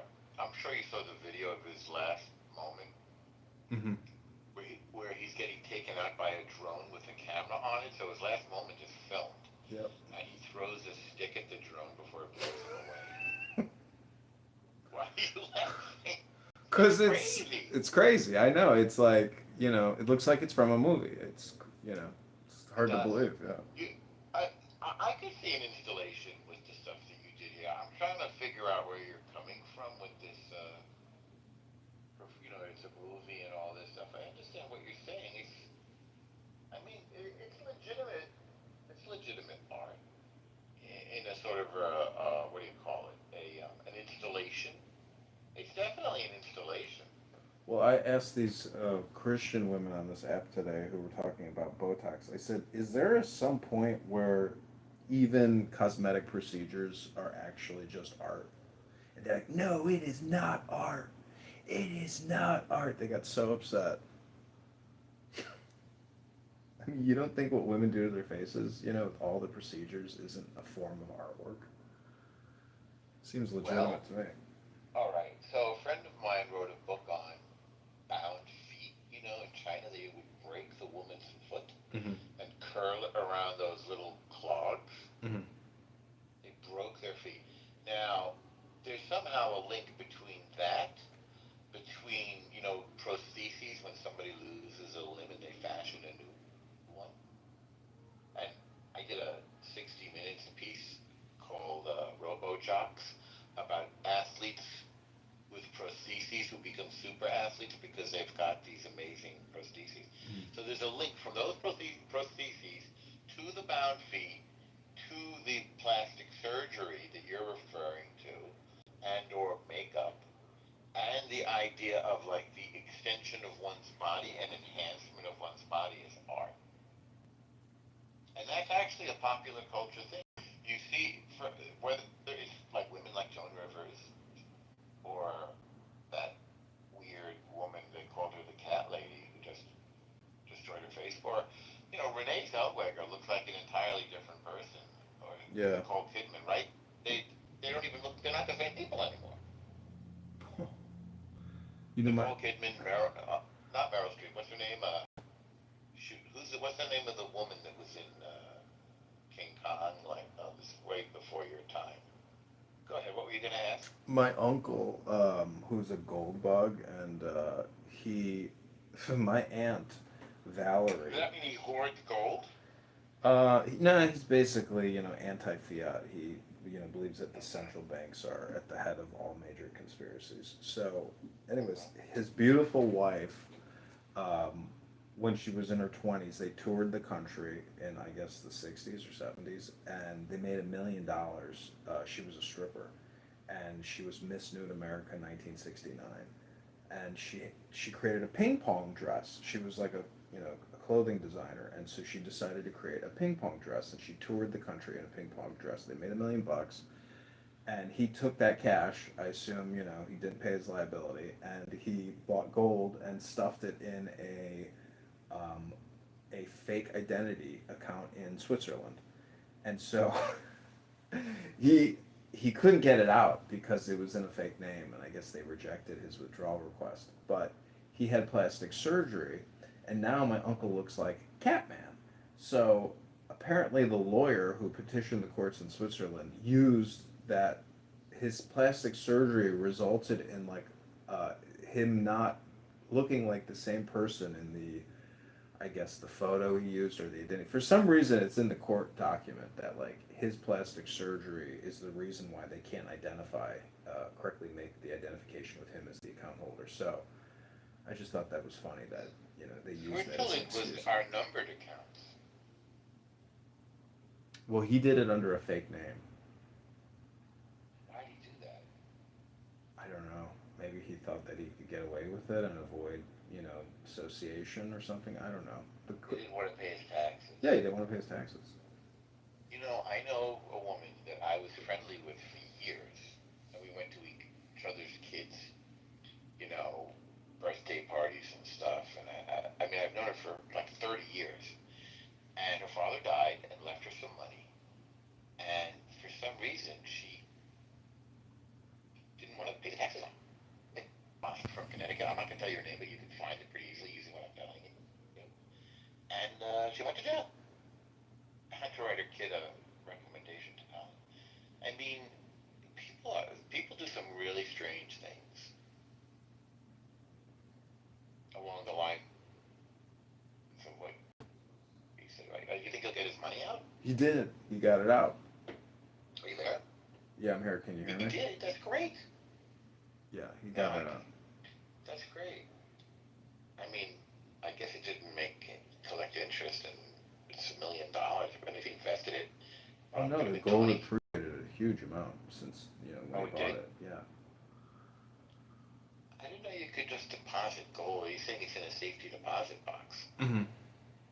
Yeah. I know somebody who was a pot dealer who smuggled all this money out and got caught.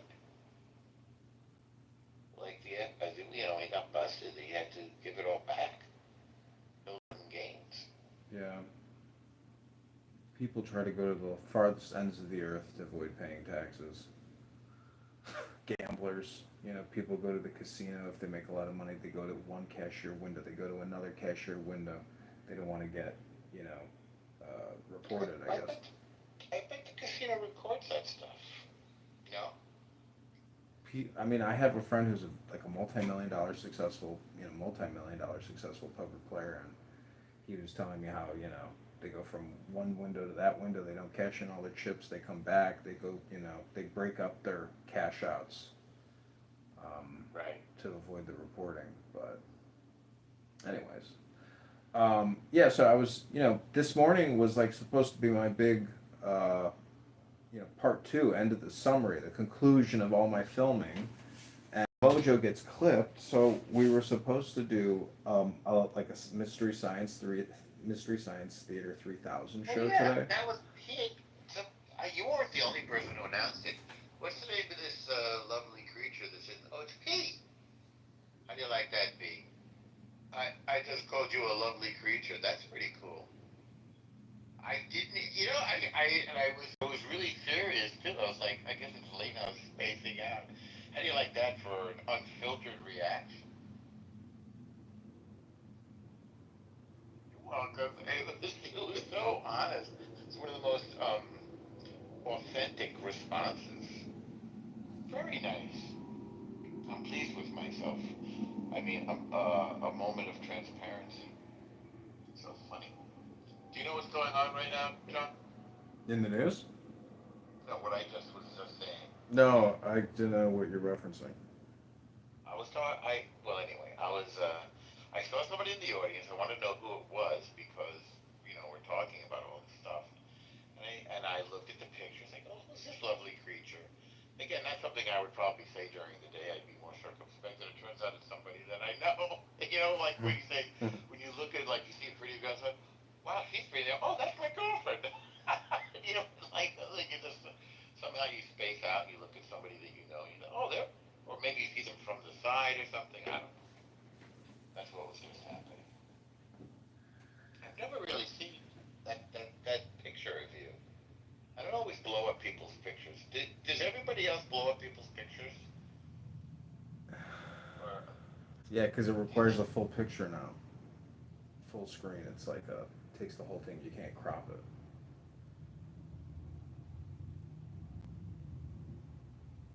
But when you see people, do you always look at the full pictures? I mean, most people don't have pictures of themselves anyway, right? This just depends. I have all these cell phones, and this one that I'm talking to you on right now, I removed like 3,000 screenshots. I'm like a screenshot addict, and so I have so many photos of people from Clubhouse on, that I just put onto my main computer. It's just unbelievable how much data and how much, images and videos like I've created off of this platform. I don't know. It's an interesting platform. It's because Twitter is like the big tech. This is like a startup, but it's been a really fun experience. But like today's show with Roger Mayhem was supposed to be basically not just that Mystery Science Theater, but a way to like critique and analyze this app, how people are using it, how people are listening to it, basically to prove that it's a total waste of time, and that there's no real education happening. It's all entertainment, and it's just nonstop toxic communication, low IQ, stupid information transmission. I've learned a tremendous amount. I've done really interesting things. I read the Psalms in Hebrew. I've never done that before. Actually, it's like this led me to put on tefillin. This led me, to learn more Jewish stuff. This led me to learn more about Israel. I got a fantastic internship from my kid from this app. Cool. I'm serious. I got a really great relationship out of this app, and I got a business connection that took me to the other side of the world. It didn't work out, but I did pursue it, and it clarifies my thoughts. Listen, I really like talking to you. We had that Kanye moment, which I'll probably never forget. It's funny that I say that. I remember the moment, but I don't remember the words. Do you remember that page that you shared? I mean, no, I can't remember which one it was, but Is it like being a glass, like the relationship with God is like we're sitting next to a glass filled with water? Oh yeah, and yeah. realize? Yeah. Yep. That book's great. I'm looking at it right now.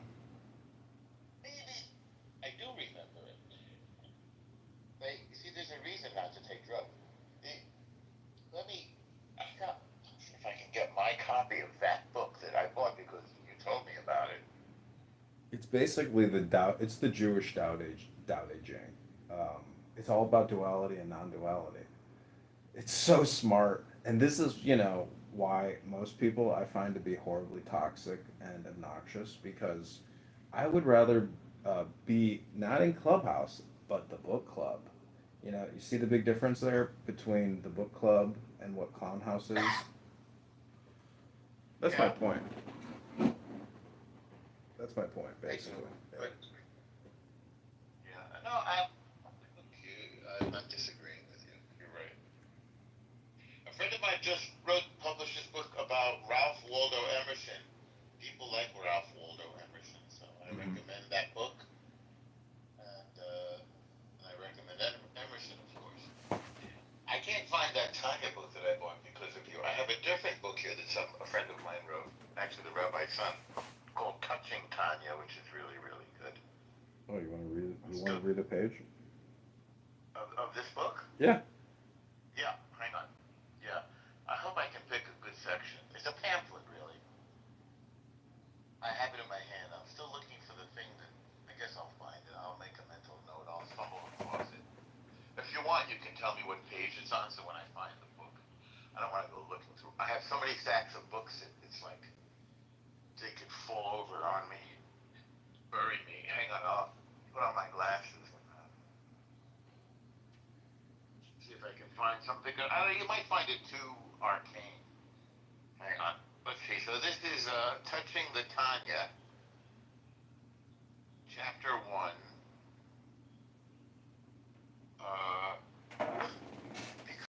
This book I started from the back, and that was actually made much more sense than reading it from the front. I'm seeing if this is what I want to read. Well, try this, okay? Were you ever confused as to why at times you desire to be kind and spiritual, and at other times you don't care? Do you ever beat yourself up for doing things that are not aligned with what you value and stand for? Is it hard for you to understand why every day it feels like you want a different kind of life? Interesting? Yeah. Can you hear it? Okay. So this is his commentary, obviously. This is like at the end of the book, but I opened the book from the back to the front, so this is the first thing I saw. By truly understanding and realizing that you are made up of two souls, not one, much of your confusion in life begins to fade away. You're not crazy for desiring conflicting things. You're normal. Possessing two souls that are diametrically opposed to one another means that every moment of your life, by definition, will be disappointing to at least one of your two souls. So this whole thing is about how, like, we have our feet on the earth, but like metaphorically speaking, our hearts are like yearning to connect to God, but we have to live in the real world, therefore do practical things. And how do we like bring holiness into everything that we do? That's me telling you what I understand of Hasidus and Tanya. Yeah, I think that's exactly what it is. And, these despicable people on these apps, and they're never, man, I mean, I was in this room yesterday, and it was so funny because they were like, this guy's an actual congressman. He's a fucking congressman. I can't, they were going ballistic. And I was like, you all sound just like a bunch of obnoxious Jew haters. They're like, Jew, you got it. Like, they are insane. And there's this, one evangelical, I suppose, Christian woman with a very loud voice. And boy, like, it's to like, if somebody goes on and on about that type of topic every single day, I mean, it's like the basis of absolute neurosis, insane thinking. But it's just, it's not even political. It's just like, it's warped, but they just don't like Israel. And it's so amazing. Like, I've talked to Daniel. I was like, Daniel, could you imagine if this anti-Semitic piece of shit was just put on a plane and dropped off in Tel Aviv and given $1,000, like, or had no, like, if you haven't been there, that's the whole thing. It's like, You need to go there and realize it's just like where you're from. It's no different. Just people just don't want terrorism, you know? Correct. Well, they're fascinated by and obsessed with Israel. They don't understand how it exists. And it is kind of a miracle if you think about it. It's like, Yeah. let's make the thing we've always wanted. Let's just make it. Yeah, You it know? was pretty amazing. I mean, I really like. We're going to speak Hebrew, of course. What do you mean we're going to speak Hebrew? Nobody spoke Hebrew for 2,000 years. So what? We'll speak Hebrew. You know, it's like, and they're doing it. Like, you hear the Hebrew, and it's like, these guys are speaking Hebrew. Yeah, I would really like to go back there and, you know, spend a couple months studying to be in that, you know, in in a Hebrew, you know, setting. Let me test your let me test your Tanya glossary of Hebrew terms. What's nefesh? So, It says physical intelligence governing the workings of living beings. Physical intelligence. this is what I thought it was. Maybe there's a different meaning in Tanya. Okay, what is neshama? Well, guess what? I was going to say the same thing. So I guess they're dividing us into the two souls. So if you're going to say the nefesh is the practical soul, we're sort of saying, and then the neshama obviously is the alternative, the spiritual soul. It says here in the back of the Tanya book that you have egoic intelligence revealing the independence of all things. So neshama is ego and nefesh is nefesh is physical intelligence. So there's physical intelligence and egoic intelligence. Nefesh is physical and neshama is egoic. I didn't notice this. I didn't know this at all. I did not It's very complicated. It is, isn't it? Glimpsed it. Yeah, I only glimpsed it. I don't.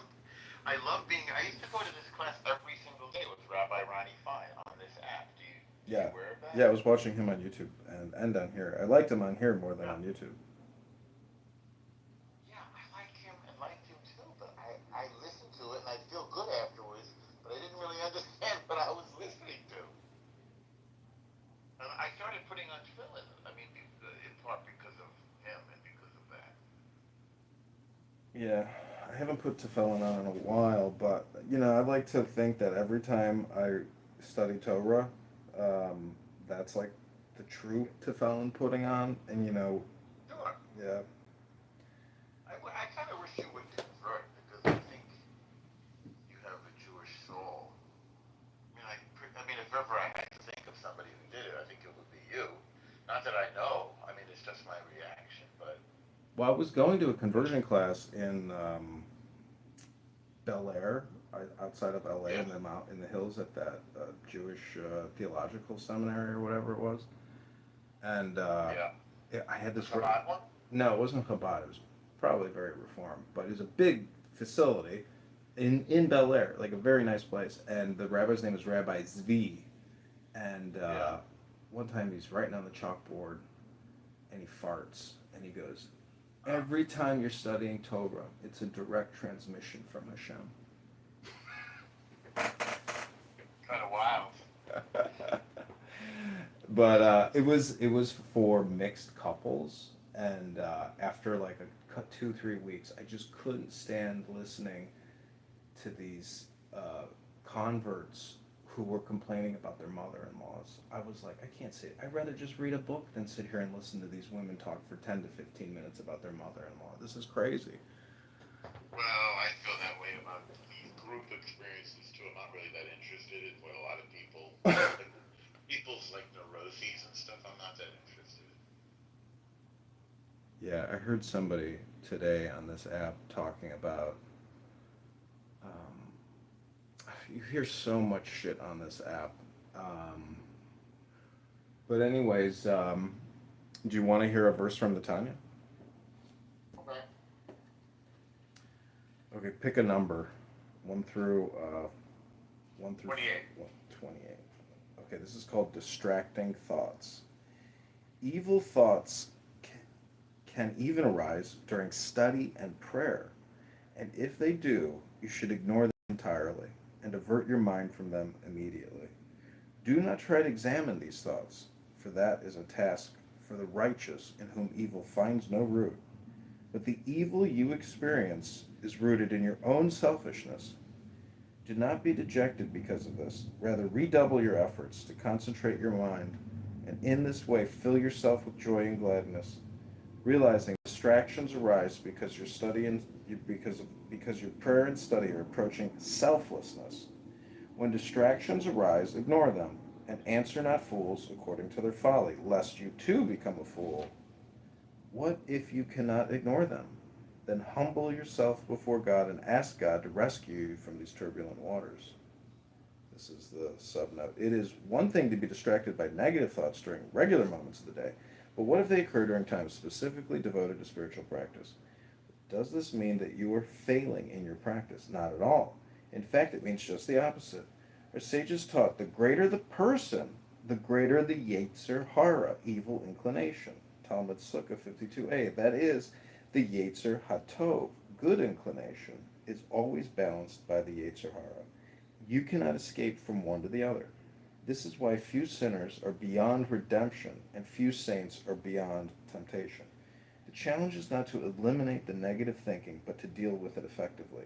For the righteous, the best way to deal with such thoughts is to examine them thoroughly, and in so doing to discover that they too are part of the divine non-duality, shlamut. For the in-betweener, however, such examination may result in becoming obsessed with such thoughts. Hence, the best way for the in-betweener to deal with the negative thoughts is to let them go. Do not feed them either by resisting them or by entertaining them. If they come, let them go. Yet there may be times when you cannot ignore the madness in your mind. Even then, the thoughts can be useful, for they remind you of your limitations and humble you to the point where all you can do is cry out to God. And that act of complete humbling is often enough to awaken you to your true nature as a manifestation of God. Is that the same book? Yeah, that's number 28, Distracting Thoughts. I gotta find my copy of the book. I want to note this. Do you have post-it notes? But I don't. I mean, I don't really use them anymore. You know. Because I want you to put post-it notes on those pages of the book. The one about the glass with God in it, Mm-hmm. and the one you just read. And then when I can find my copy of the book, if I forget which ones, I guess I'll remember. I was gonna say if I forget which ones we read tonight, you can remind me because there'll be post-it notes in it. This is what I want to do at like 6 a.m., 7 a.m. on this app is read books like that or read Tanya and, you know, give people positive programming early in the day because people will go from 7 a.m. to 1 p.m. listening to some psychopath girl, you know, be hyper-verbal on here. It's amazing how a pretty woman or a pretty sounding woman can, you know, essentially hypnotize a room for extended hours and center herself. But because, you know, of that attraction, people will listen to her for hours.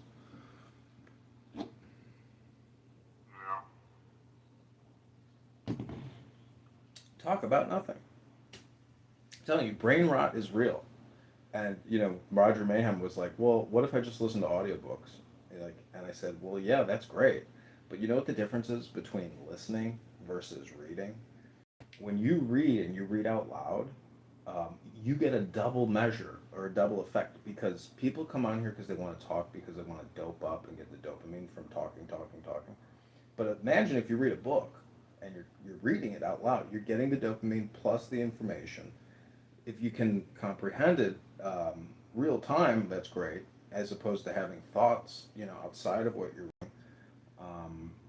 So anyways, I think, you know, reading versus listening to audiobook, you get more of a talk therapy boost by doing that, as opposed to just coming on here. That's a good idea. That's a good thought. Yeah, I mean, I would encourage you to just record yourself reading when you put on Tefillin, like read one chapter and record yourself reading it, and then listen to that playback at the end of the day, and then the next day record a new one at the end of the day, listen to that one again. I mean, and your large language model is going to expand, significantly. Because like if you look at the glossary in this Tanya book, I don't know, I can't remember what these words mean, So, and to me, this stuff is like the fun part of Judaism, A lot of other, just the Parsha stuff, it's like, this is like automatons. This stuff is boring. This stuff really deals, I think, with like advanced psychology. It's more exciting That's to what learn. it's trying to do.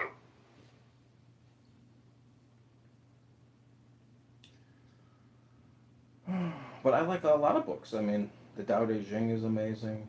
The Upanishads from India are amazing. Rumi from Persia is amazing. And it's really almost like the exact same thing. It's just, the words are just a little different, in terms of placement, but it's a lot of the same words.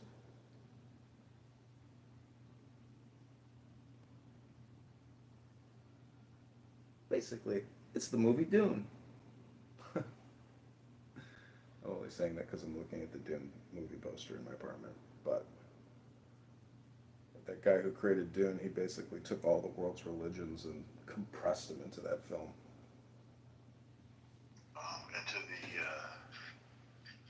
Into the novel. The novel's amazing. Yeah.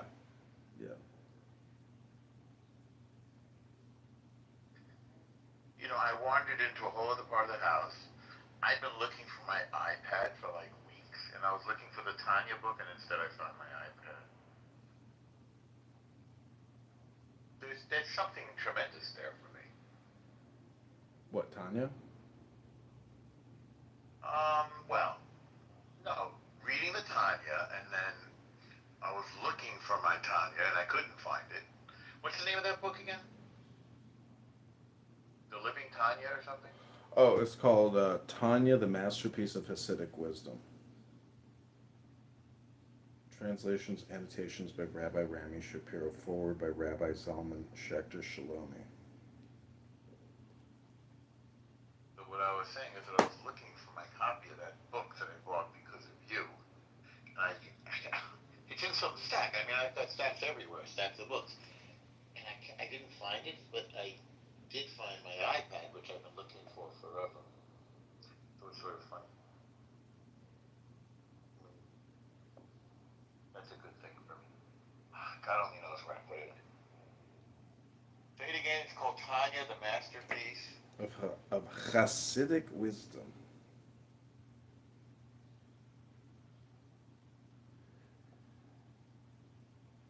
Maybe I'll buy another copy.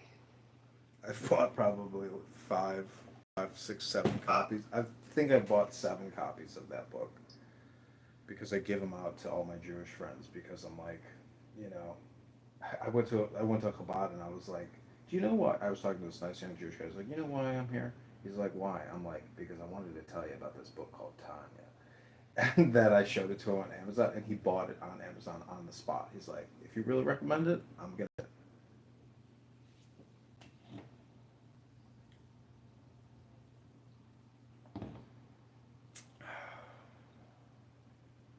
What was the thing you read to me about, like, the God is like there's a glass half full right next to you?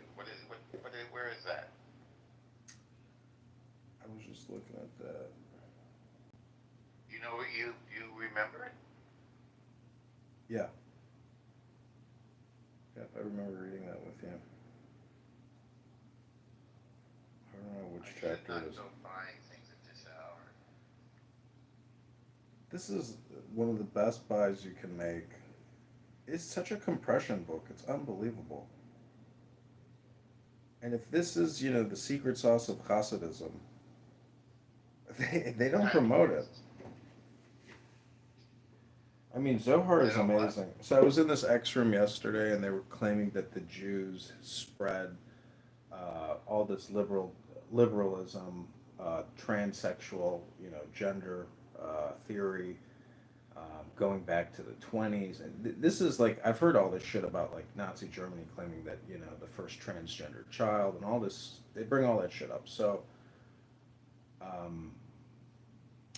it's just wild, because it's like, I don't know, nobody's ever going to read a book, People are just hyper political. They're hyper polarized. No one's gonna. That's why I want to like do it myself. Like I want to get back into books because I realize like people on these apps are mashugana. They're never gonna read a book. They're never gonna be academic. It's all just real time politicking, and it's such a waste of time. It's not making me smarter. It's not making me feel better. It's uh, it's demoralization actually.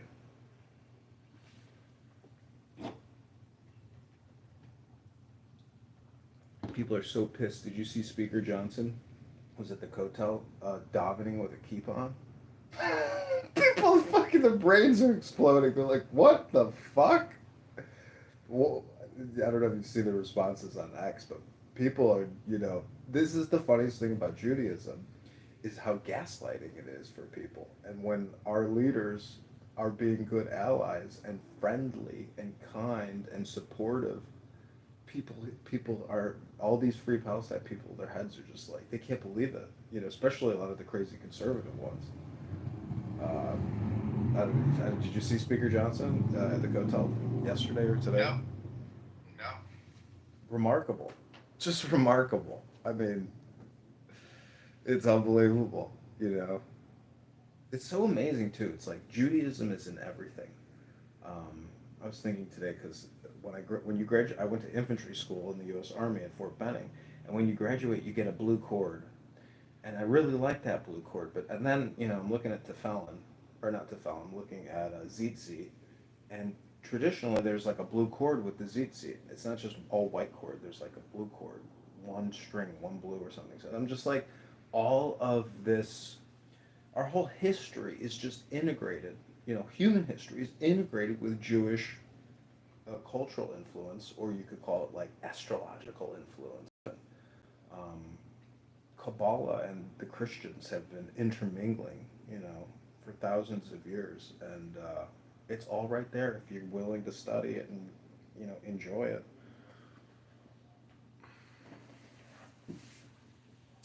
That's really interesting. Do you like? Are you using what you learned in infantry school in the real world?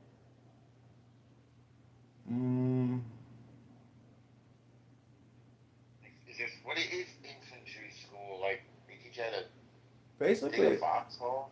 yeah, I would say actually what I'm programmed most from that experience is probably the exercise. Um, having my routine at the gym, uh, and having done that for 24 years now, that to me is like the biggest programmatic blessing of that experience. Is is my workout routine. It's pretty standard, but I think it's like fully comprehensive. That's very good. Yeah, that's usually I think my default answer is, you know, just the exercise because it's not like I'm engaged in any kind of combat or anything like that. I mean, my situational awareness is usually pretty heightened when I'm out in public. Um, you know, so many people are just on their phones, just waiting to be victims. And I've ridden a train for years, and I've seen just countless amounts of crime. And I've been attacked on the train. Oh. What was it like when you made it to your 40s? Was it like was it like an awakening, a triumph? Like, have you ever had My like? 40s? Yeah. Nothing. I was still just, well, I became a father, and I was, and I shouldn't say nothing.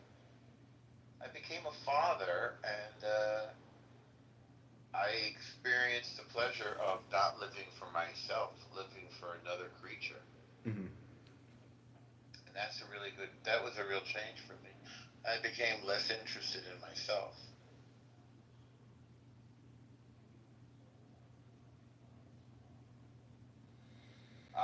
It's late for me. I'm gonna go. Okay. Have a great evening. God bless. Take care.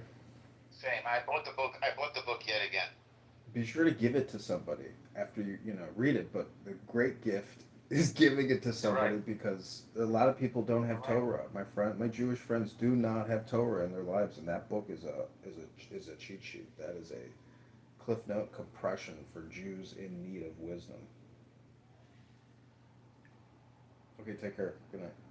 Bye. I can't believe this is just sexual. So he comes.